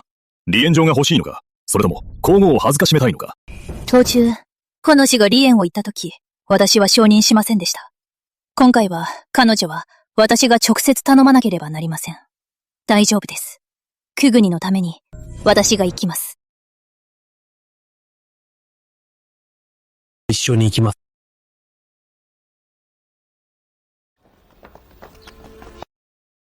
皇太子妃に謝罪に参りました。不祥入、小池！10回自分をひっぱたけ。皇太子妃に許しを請え。私が悪かった。皇太子妃、許してください。大化藩。皇后様、参りました。ねえ、オンズ、私。もう行きたくない。雪乃、あの女が殴ったの？あんなに私を恥ずかしめ、皇后様をも無視したあの女を、決して許さないで。黙れ！これ以上騒ぐな。皇后様、本太子殿下、失礼いたします。桜津。父も謝罪に来たのに、相馬は、なぜ創設を連れて、謝罪に来ないのですか？相馬は収監されている。皇帝は少量だ。簡単には話してくれないだろう。事業自的。今後は生意気できないだろう。王妃、後方の車が王邸の外に到着しました。王妃、出迎えてください。出迎え？もう離縁させようとしたのに、今、ジョーに出迎えさせるのですか？高貴な皇后様は、ご自愛でご帰りください。王妃。早く行きなさい。離婚しない限り、私はずっと、あなたの国王だ。上下関係もわからないのか？皇后様は、巫女の離婚を願いに来たのです。願いという言葉の意味はご存知ですよね？人に頼んでいるのに、巫女にひれ伏して出迎えさせるのですか？失礼。皇后様、ミジャバリに来たのなら、今日の離婚届はサインしなくてもいいです。ちょうどこの頃、体調が悪く、頓日できません。皇后様に西宮使者を断って、他の医者を探してもらいます。皇太子が書いた離婚届を取ってこい。雪の王妃にサインさせる。これ以降彼らは結婚しても、関係ない。雪のウォーフェ、ご覧ください。名。よく見て、上には小太郎の名前、私の法印、平賀の軸輪、すべて押されている。もう言い訳はしないで、私たちを困らせないで。皇后様の頼み方は、これなのですね。雪乃、本当にベゴにひれ伏して頼ませるのか？雪乃、あなたは、西宮へ行き、太后様を治療したら、もう、この気に戻らないの？前の教訓があるので、もちろん後ろ盾は用意しています。救命の恩で姫の称号を得る西宮の陛下は、それをそんな取引だと思うでしょうか。姫の身分は尊いものだ。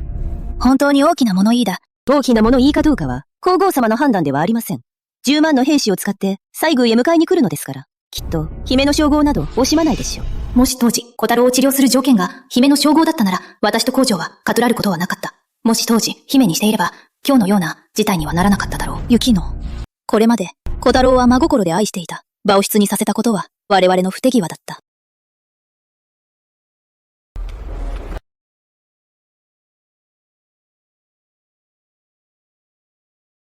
モコ。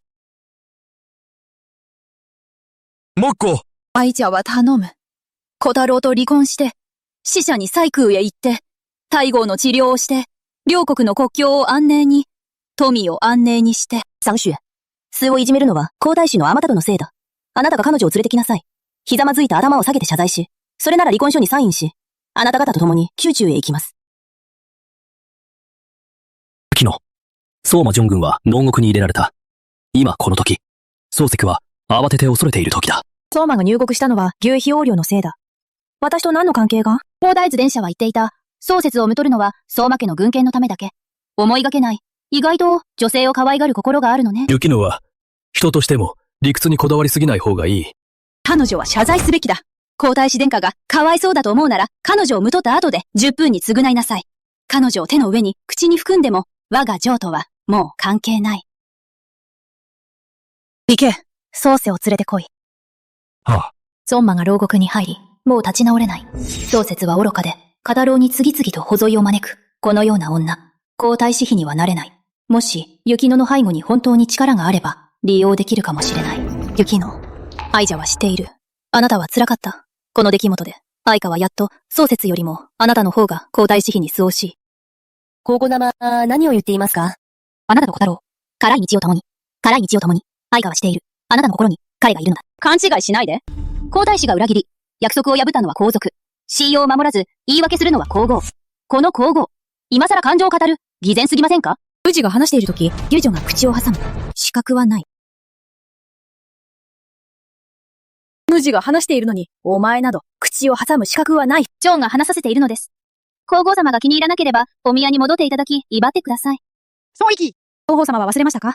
モコは、離縁状にサイン済みです。離縁状にサインしたところで、お前は古国の民である。私は皇后だ。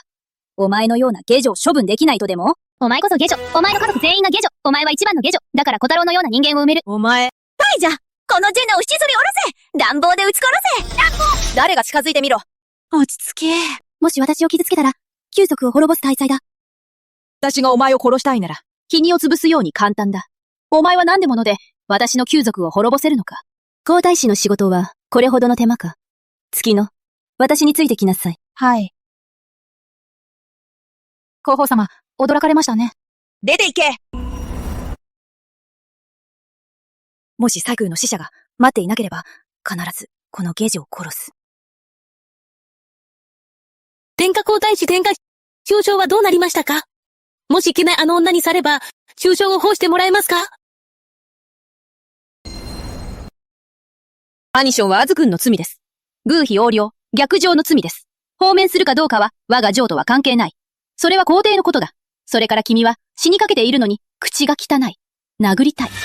君、皇后様、人を派遣して20回、彼女の無教養な口を叩いて、さもなければ、宮中には入りません。それでも、私は皇太子の皇太子妃です。来いけ。皇后来い。叩け。やめて、皇后様。雪の王妃、満足ですか？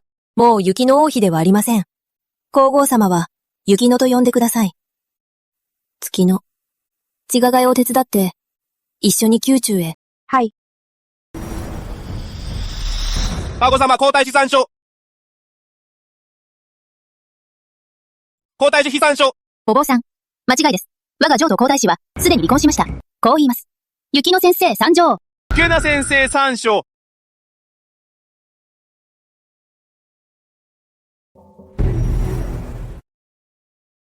誘拐です。宮内最高天社麻酔麻酔麻麻酔。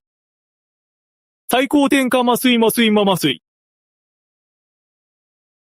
君は西宮の、西宮天下。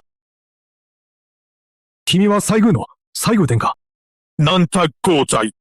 斋公殿下。みんな、手を離せ。最高殿下。皇后やん。この間は、陛下と皇后様、お世話になりました。私は、西宮の西宮、皇帝の実米。本名は、雪乃。西宮の皇帝の妹。3年も偽装して、被告に多大なご迷惑をおかけしましたことをお許しください。西宮使者は私のために来ました。もし失礼があれば、どうぞご容赦ください。祐介将軍、お疲れ。礼を止めて。小見氏は辛くありません。10万の騎兵を引き、古木にへ来たのは、西宮殿下を連れ帰るためです。首里。俺。ここに雪乃などいません。ご覧ください。これは私と、小太郎の離縁状です。今日、我々は正式に離縁します。以後、男は再婚し、女は再婚し、互いに無関係です。雪乃であれ、雪乃であれ。小太郎とは、もはや関係ありません。これは、単なる誤解です。誤解です。広報の言うのは、国に皇族が約束を破るのが誤解だと。それとも熟輪と法人が押された、この離縁状は無効だと。私、そういう意味ではないのです。それなら、では話しましょう。私の診察代のこと。何の診察代？何の診察代？西宮殿下。殿下の言う診察代とはどういうことですか？ある1年をかけて、皇太子の命を救い、その後の2年の療養も、すべて私の金で、貴重な薬を調達しました。帰国は私に一分の診察代も払いませんでした。そこで私は決めました。帰国南辺の3つの城を、私の報酬とします。3つの城？陛下、ニナペンの3つの城は、古木の重要な要塞です。もし最旧国が手に入れれば、我が国を攻めるのは簡単にできてしまいます。その通り。慌てないでください。私は、もう一冊帳簿があります。2年前から、私は密かに、精神の辺境に兵糧を9回にわたり、合計800万両を調達しました。ファイマン。雪乃、あの時の救助は、君の意志だった。自発的だからといって、報酬はいります。慶中の医師も自発的に皇帝を診察します。では、給料は支払わないのですか？雪乃。姫と小太郎は夫婦でした。一日の夫婦でも恩は深い。それに、隊員はそれほどの給料はありませんよ。王后様。一つ一つ区別して、もうそれ以上、もはや存在しない夫婦関係で話すな。さらに、私と貴国の医師を同列に並べるな。結局3年前、彼らは殿下の息子を手に負えなかった。これが、私の診察代です。もしこの金が支払えないなら、一つ目、小太郎を自害させる。二つ目、私の時間と労力の損失。たとえ皇太子が今自害しても、3年も余分に行きました。この3年の診察代もちゃんと生産しましょう。その100万両の兵糧、利息を加え、運搬の人件費も含めます。では、いくらですか？我々は多くは求めません。単数は切り上げて、1000万両です。これは多すぎます！ 1000 万両！どうしたらいいですか？雪乃、本当にそれでいいのか？3年の間の思いを本当に忘れるのですか？先ほどはっきり言いました。離縁状にもサインしたので、もう関係はありません。私、雪乃は兵糧の話をしています。もしもしつこく言うなら、仕方ないので、利息を上げます。診察料のことは、人を救った時に、はっきり言っておけばよかった。それに、支払い可能だから頼んだ。今更こんなこと言うなんて、これは人を馬鹿にしすぎだろう。10月前、我が嬢が皇太子と離縁を話した時、もしもっと素直に、ここまではならなかった。今、道を狭めたのはあなたたちです。あなたたちは配信し、約束を破りました。皇朝の権威を利用し、殿下を脅迫しました。今更、道理を言いたいのですか？残念ですが、道理は通用しません。3つの城と1000万両の銀。もし承知しないなら、半月後、西宮の10万の騎兵が、この皇城を襲います。脅迫だ！それでどうか。3つの城は、西宮を恥ずかしめた代償です。誘拐将軍、貸し合いましょう。何でも話し合えます。雪乃、下記は私が悪かった。でも、久国の民は罪のない人たちだ。どうか容赦して。もう容赦しています。3つの城を西宮に活動すれば、一兵も動かしません。それに、3つの城の民は、西空の民になれば、今よりも、もっと幸せになれます。でもその3つの城は、雲国の重要な関所が。もし渡したら、雲国の南へは無防備になる。もし攻め込もうとしたら。もし承知しないなら、今すぐ出兵を命令できます。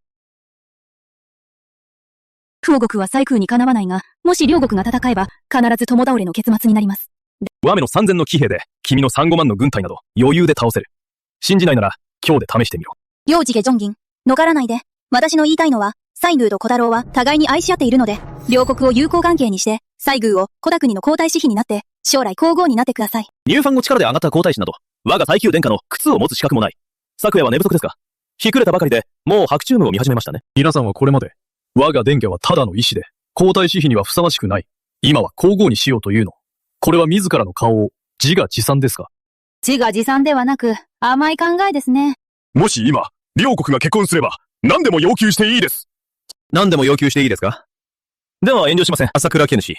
どうぞ。では皇太子殿下に、国に領土を持って、西宮に任務をして、マナ西宮殿下の18番目の側室になってください。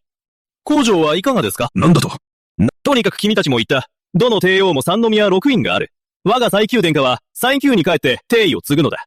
小太郎を18番目の側室にするのは、彼の方が得です。桜陽介の言う通り、雪乃は帝位を継ぐ。チェンの記憶では、西宮は女性が帝ではなかった。桜先生はただの商人です。なのにこのように、言い放題です。これは明らかに、この国を侮辱する。女性が帝になることを、このように冗談にするのか。井の中の蛙。少量も仕方ない。もう遅いです。西宮殿下。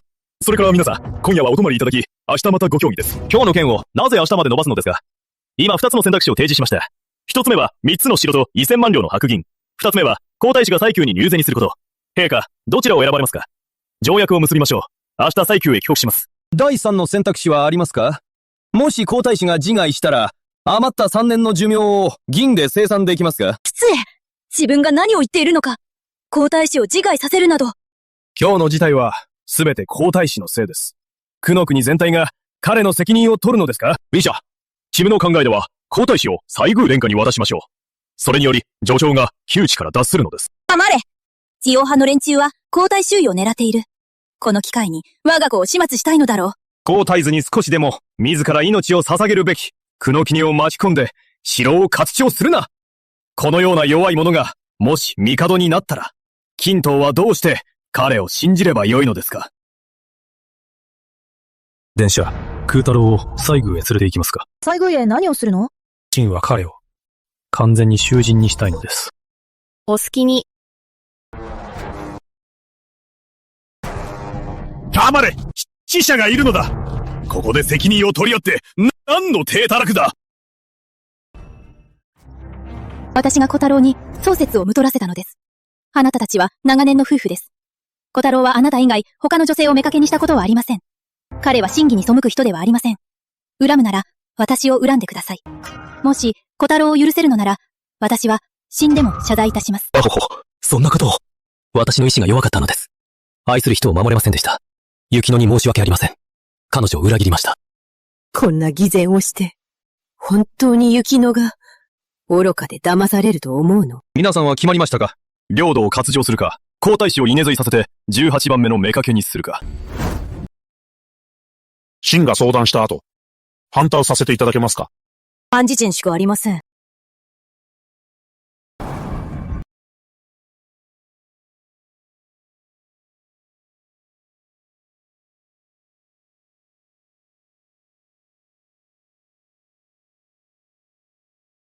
殿下、相馬が投獄されたことは、すでに辺境へ伝えました。必ず届けます。父の相馬なりの前に、そして新服の将兵の前に。このニュースは、相馬なりを怒らせるだけだ。本当に判断させるなら、水域へ使者を送り、停戦の偽情報を伝える。手を開けさせなければならない。準備はできているだろう。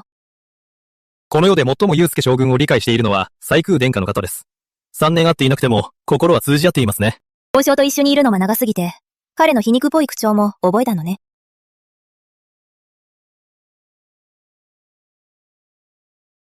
どう思いますか？これは一体どうすればいいですか？博士、何か策を出せ！出した後は？いえ！今すぐにでも何か策を出さなければ。ポーション。今の状況は国が滅びるわけではないですが、しかし一旦、城を渡したら、国境の要衝を失い、国が滅びたのと何が違いますか？ポーション、今のところ、国庫はカラで、西羽が国境を犯しています。もし戦えば、我が国に勝算はありません。今のところ、皇太子殿下を西宮に連れて行くしかないです。皇道、最高が皇太子を求めたから渡すのか？それなら、五国の未言はどこに？陛下の対面はどこに？西軍が本当に戦い始め、我々が囚人になり、生きることも死ぬこともできないとき、対面や威厳など何の役に立つのですか？朝倉家主の話では、今回、雪乃が西宮に帰るのは皇帝に即位するためだ。彼女が皇帝の妹なら、西宮の皇帝は年齢がそれほどではない。皇太子何を言っているのだ？年齢がそれほどではないのなら、単位する可能性はない。息子は、雪乃には反逆の心があるのではないですか。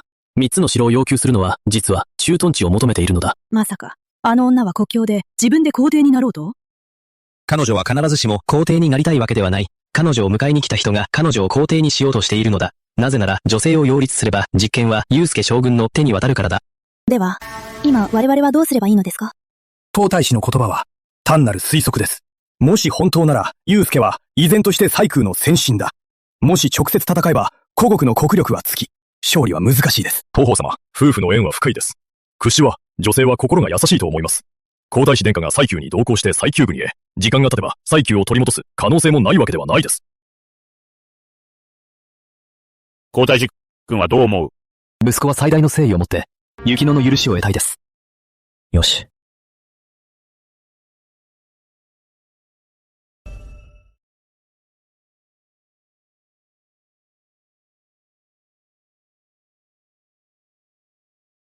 開くな。西宮城殿下は尊い方。立ったまま話す資格はない。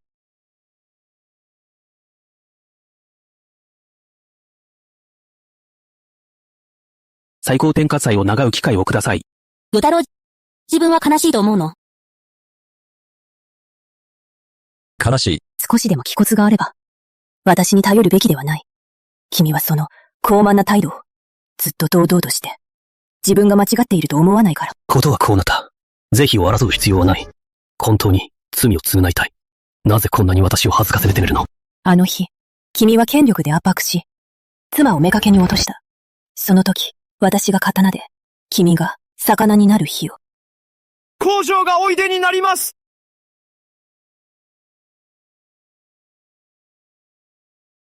皆さんと皇太子、花江はどうですか？皇太子殿下は待てに満々です。殿下は心が優しく、一歩譲ることを承諾しました。それはよかった。では皇太子殿下は3つの城を持って西宮湖のへおいでください。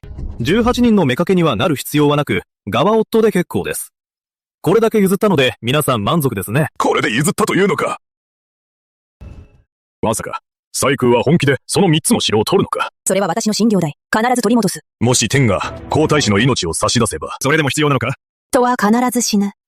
カタロウがいつ死んでも、どのように死んでも、私が彼を救ったのは事実。家督の医師は患者を救って3年後、患者が亡くなれば診療代を返すのですか？もし我々が承諾すれば、西宮国は約束できますか？御長に対して永遠に兵を起こさないことを。できない。もしこの国が西宮を挑発し、または皇太子が何か逆らい、西宮殿下のこと、西宮はいつでもこの国に教訓を。いいえ、西宮を挑発しません。皇太子も逆らいません。弁者のご意見は？不太郎、3つの城を持参金に、西宮に入税、1ヶ月以内に1000万両を返済。西宮は保証、1年以内。国国を攻撃せず、もし皇太子が行いが良ければ、35年以内、国国と西宮、平和を保てるだろう。皇太子、君はどう思う？雪乃はかつて私を愛した。私がまだ彼女のそばにいれば、優しい言葉をかけ、毎日一緒にいれば、必ず心を取り戻せる。息子、西宮へ罪を償います。よし、来い。少々作成せよ。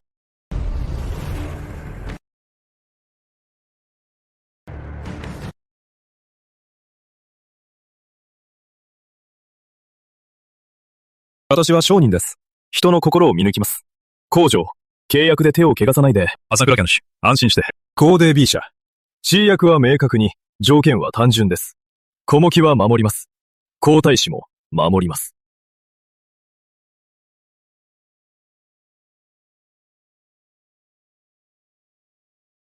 契約は調印済み。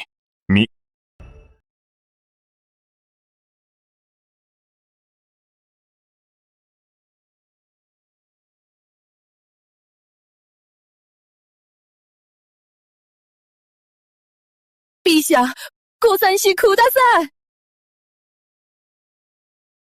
陛下、空太郎はご手口です。それに、私の唯一の息子です。ヘガ。陛下、九太郎が最宮へ行って、生きて帰ってこれるのか、全くわかりません。広報様、これは、クムクの殿を虐待するのですか？私が目がなかった。私が真偽に背いた。恨むなら私を恨んで、お願い、小太郎を話して。彼はあなたを愛しています。あなたは彼の妻です。貴国の皇后は、このように狂っているのですか？皇后、制度を慎め。九太郎が最宮へ。この世で我々母子は、おそらく二度と会えないでしょう。この態度など、何の役に立つのですか？もご。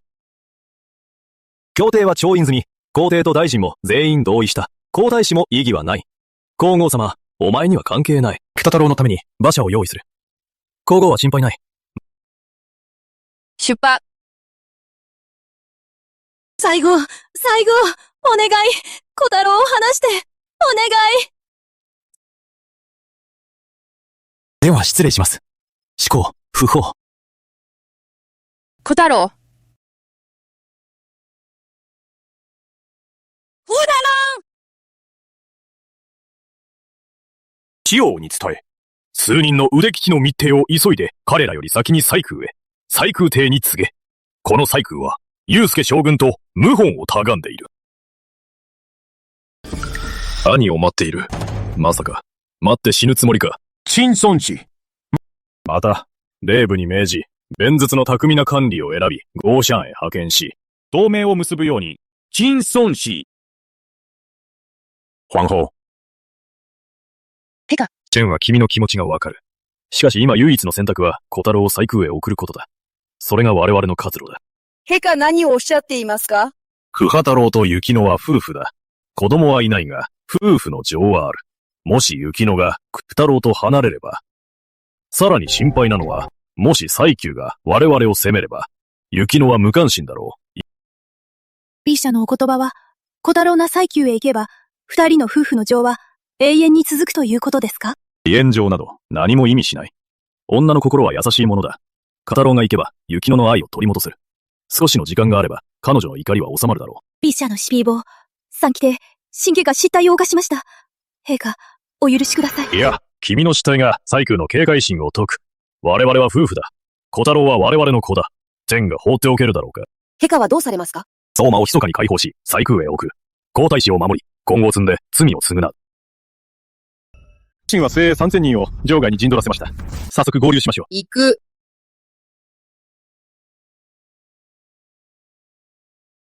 与太郎皇大自宅王へようこそ馬に乗りましょう。誘拐将軍対抗天下と仲がいいのですか？もちろんです。祐介将軍は西宮殿下の人です。祐介将軍の祐は西宮殿下の名前の祐です。きな。誘拐。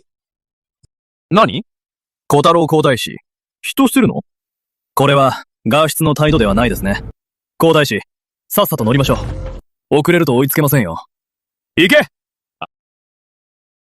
まったくダメだ。まだ1時間も乗ってないのに、もう我慢できないのか。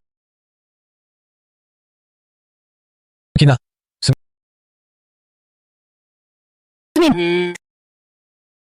そのパンなんか、何が美味しいの？もう少し先に我々の別荘があります。午後は早めに進み、夕方にはそこで休憩しましょう。どこ行くの？小太郎皇太子は、鈍化に話があるようです。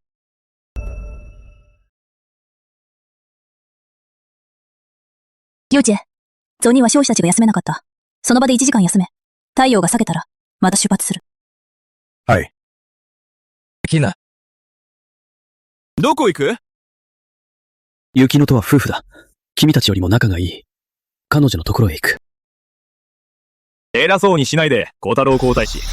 今の君は、諸四郎だ。西宮殿下に近づく資格はない。我々は夫婦だ。彼女がこんなに、冷酷ではない。通してくれ。九太郎皇太子。祐介将軍の命令だ。君の立場を早く自覚させるため。もしまた会えて、西宮との過去の関係をおもてなししてあげる。覚え込むまで。約束通り、1年以内は高国に手を出さない。しかし1年後、高国は西宮国の地図の一部になる。森州の君は、もう、皇太子の威張りをやめろ。君たち、きな。きな。まだ休まないの？疲れていません。西郷国に帰って、ミーに泣き言して、私が虐待したとか。俺は男だから、本当に虐待されても、主君の前で泣き言など言いません。どうかご安心ください。月野、聞いた話だが、最近はとても荒っぽいらしい。九国の皇后と皇太子を罵りまくったそうだね。自業自得だ。豚太郎が逆上して、本当に殺すのを恐れないの？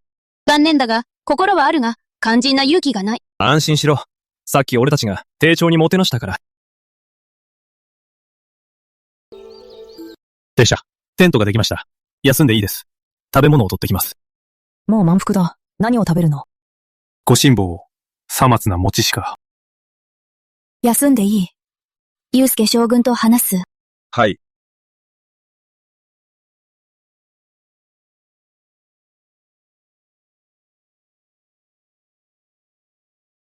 この3年の活躍は素晴らしい。四国大将軍になったのだね。いいえ。いいえ、君は選考を重ねたのに、兄は大将軍にしなかったの？四国大将軍はやりたくない。なぜ？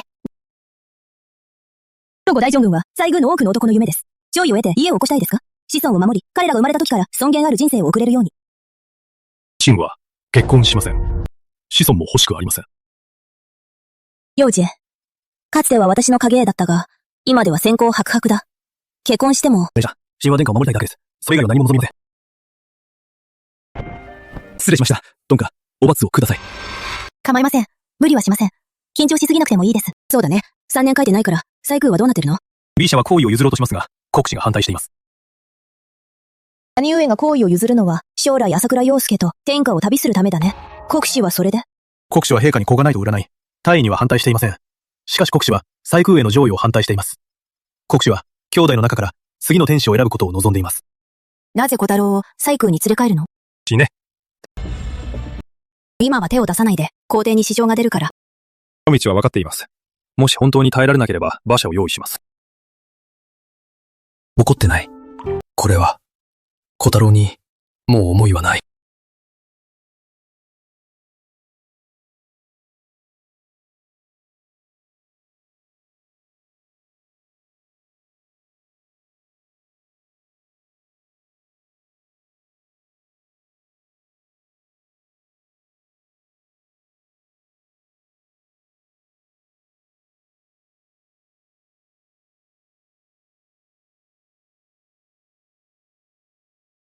そんな偏僻な場所に、こんな鮮やかなバラが。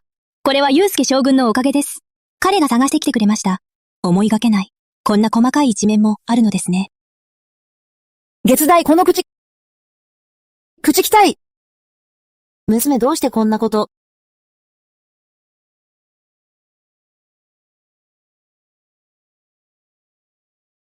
将軍になっても、天下との親分は、銀逆の差だ。こんな往年をなくべからず。将軍、小太郎皇太子、西宮殿下に会いたがっています。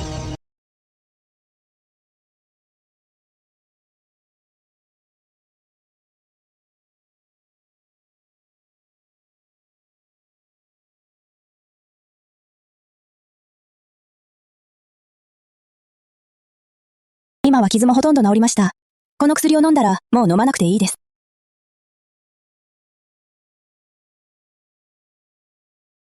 雪乃、チェンシンが腐った時も、そんなに優しくしてくれた。今はなぜ、もう少し優しくしてくれないの？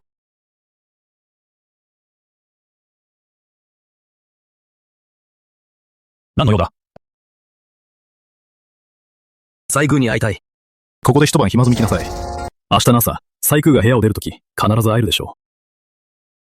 あの時、志向に雪乃との婚約を一晩ひざまずいた。でも当時、母が膝当て、それに貴女がお茶を入れて、一晩は辛くなかった。でも今、雪乃は心を動かすだろう。彼女は私が辛いのを見たくない。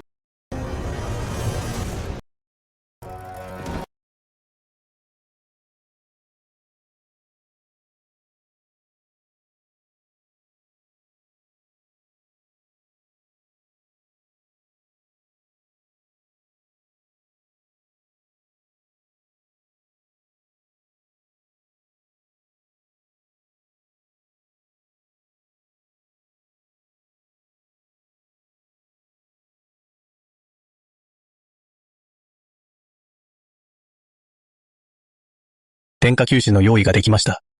あなたが呼んだの？彼が来ただけだ。自虐的な方法で鈍化を気にさせるのだろう。私の心は石。痛くもない。一緒に座って。電車ありがとうございます。立ってどうする？この道中、県境から小梶校長まで、きっと久しぶりにゆっくり食事しただろう。早く座って。電車、ありがとう。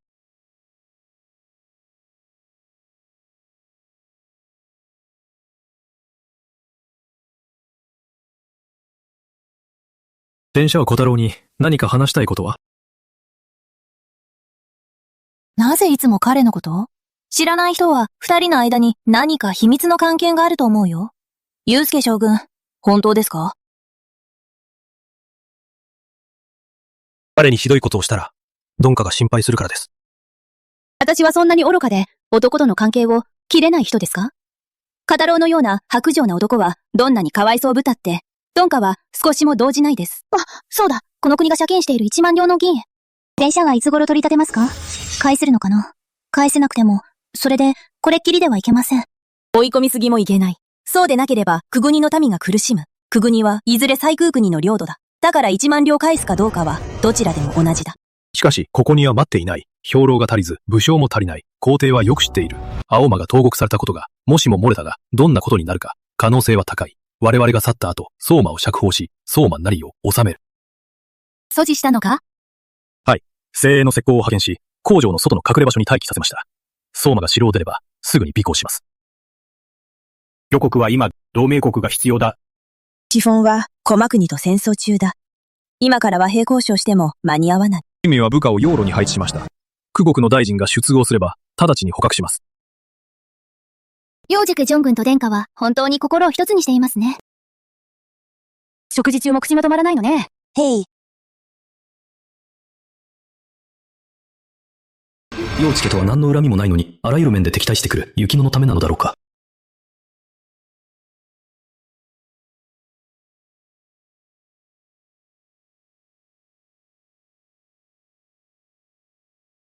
誘拐将軍最高を愛していますか？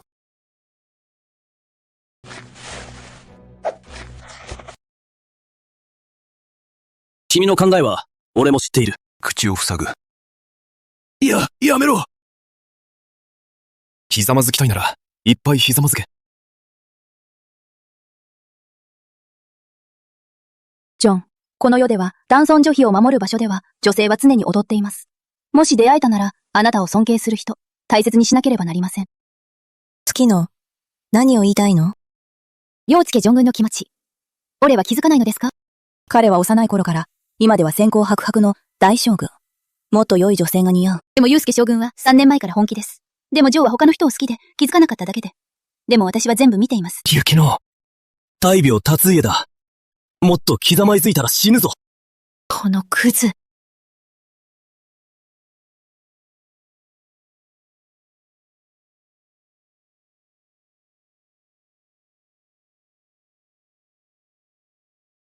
食べなさい。虐待しているとは言わないで。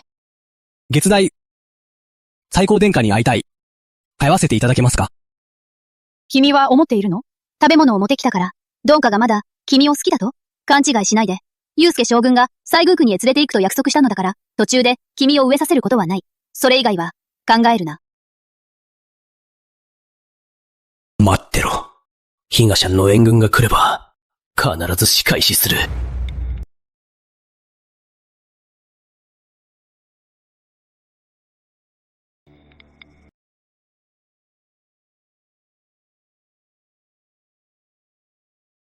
いけんな、いけんな、いけんな。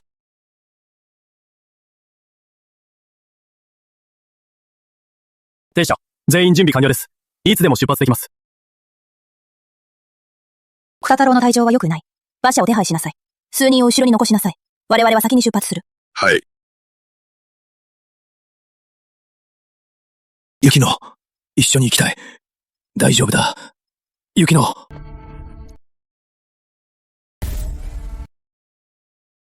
急がなくてもいい。面倒の情報に注意。緊急事態があれば、直ちに報告する。はい。それから、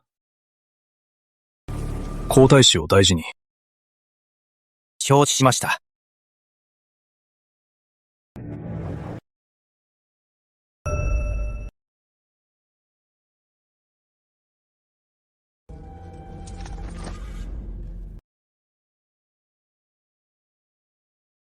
殿下。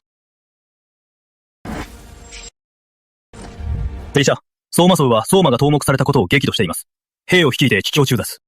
相馬は今どこにいる？我々の人が監視しています。相馬種が帰郷し、息子がいないことに気づき、手下も相馬の消息を得ず、彼は皇帝が相馬を殺したと思うだろう。この刑は素晴らしい。これで青馬なりは焦るだろう。冷静に考えず、怒りのあまり、必ずこの貴皇族と衝突する。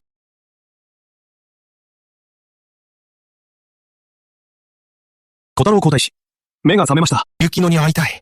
ここには雪乃はいません。西宮殿下に会いたい。西宮殿下は忙しいです。あなたが会いたいから会えるものですか？西宮に来れたのは、祐介将軍の決定です。西宮殿下とは関係ありません。西宮殿下に会いたい。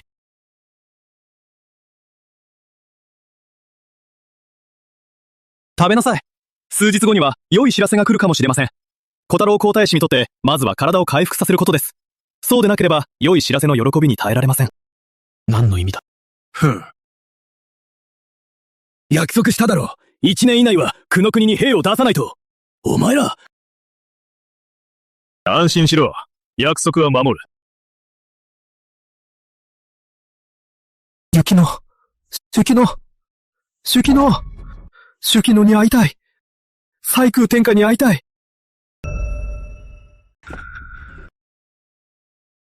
西宮殿下、なぜ急に会いたいのですか？毎日殿下に会いたがってただろ。うるさいから黙れ、相馬なり。軍を率いてこの国に侵入した。なんだって？相馬サリが、何をしたの？相馬大将軍は、息子が皇帝に投獄され、魏貨末に処刑されると聞き、焦ったのだ。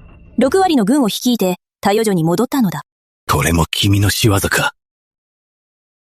西宮の国は、1年間、小国を攻撃しないと約束した。小国に、休戦期間を与えたのではないのか。君は我々を、内部分裂させ、それで両国の利を得ようとしているのだ。雪乃、それほどまでに恨んでいるのか。必ずしも国を滅亡させなければならないのか。それほどでもない。君のために時間を費やす価値はない。ここまで追い込むなら、それなら、休業は捨てるぞ。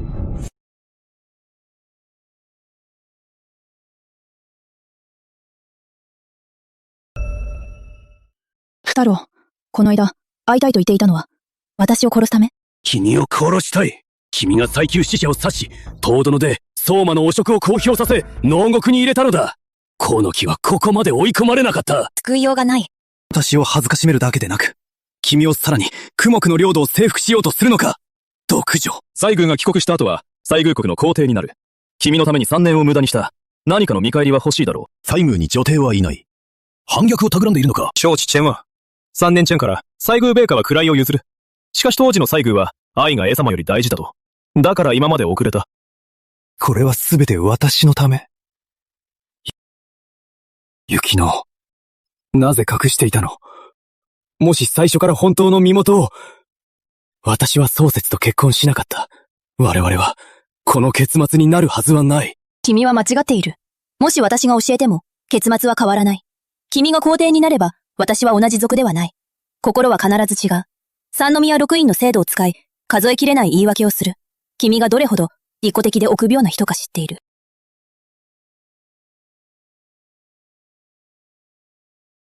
私は西宮国士、雪乃は共通の敵だ。君が彼女にこのハウスを仕込めば、項目の窮地は解消できる。九太郎、今日の暗殺は、二国の約束に違反した。もし西宮が古閣を攻めれば、それも君の自業自得だ。故国にを攻める。それなら、今日生き残れるか見せろ！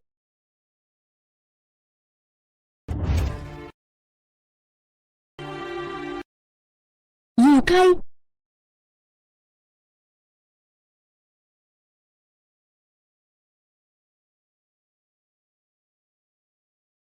陛下、祐介将軍は3日も昏睡中です。なぜまだ目を覚まさないのですか？彼は西宮の出電した玉取りの灰。美濃は助けたが、解く方法はない。だから目を覚ませない。九太郎はどうして西宮のハウドクを持っているのですか？国士です。国士は殿下が西宮に戻って帝位を継ぐのを防ぐため、この手を使いました。では早く、解き方を吐かせましょう。国士は3日前、ピーカに上奏し、西宮殿下を害したことを認め、家で発見された時はすでに死亡。自害し、謝罪しました。私は先行に満ち、能力も兄弟たちより上。なのになぜ、ただ女であるから、彼らはあらゆる手段で天下を取るのを邪魔するの。世の中、女性は辛い。しかも殿下の能力と野望は、普通の男性など比べ物にならない。彼らは恐れている。女性がもっと優れることで、自分たちが面目を失うのを。でも私は証明してやる。いつの日か、世の中のすべての女性が、もはや男性の鼻息を嗅ぐ必要はない。殿下、サーマ将がクノクノ工場に侵入。クノクノ皇帝と皇后を殺害。さらに判明しました。サーマがユウスケ将軍に捕らえられた。西宮国の国境へ攻め寄せています。私がいない3年間、ユウスケが領土を守ってくれた。今度は、彼も休んでもらう。月野、私に従って、戦場に行けるか。月野、水も辞さない。夜風、イーチェ。西宮令を伝え、全軍警戒。敵に迎え。孫子。ユウスケ、だってて。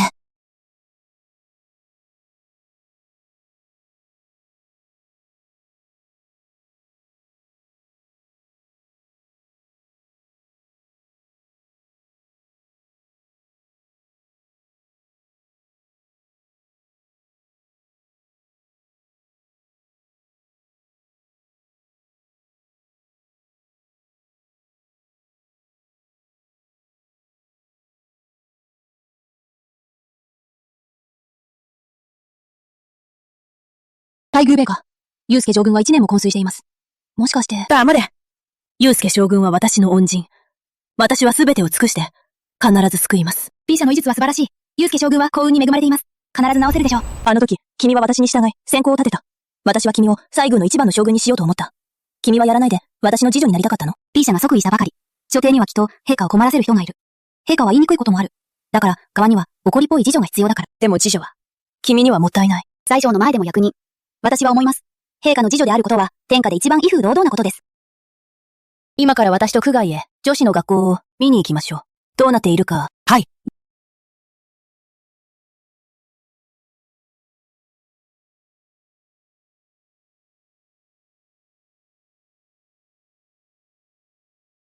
南の国に行動。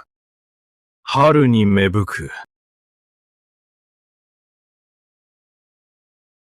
B 社、新法を施行してから女性の出資を認め、女子学校は宮法の高場のように西宮で盛んになりました。この1年、東庵を制し、西派と講和、九国を併合、西宮で新法を施行。もし、ユウスケがしたら、きっと喜ぶでしょう。陛下、当時なぜここへ行かれたのですか？当時、国司が占って、運命の人は深い闇の中にいると。ちょうどその頃、小太郎が瀕死できた。B 社、実は、深い闇の中にいるのは、瀕死の人ではありません。では何ですか？ユウツケだ。誘拐。ユウスケ将軍、起きました。殿下。ユウスケ、やっと起きました。知っていますか？どれほど待ったか。知っている。私も待っていた。B 社は一夫一夫制を始める口実がなくて、今回は良かった。発戦して実践しましょう。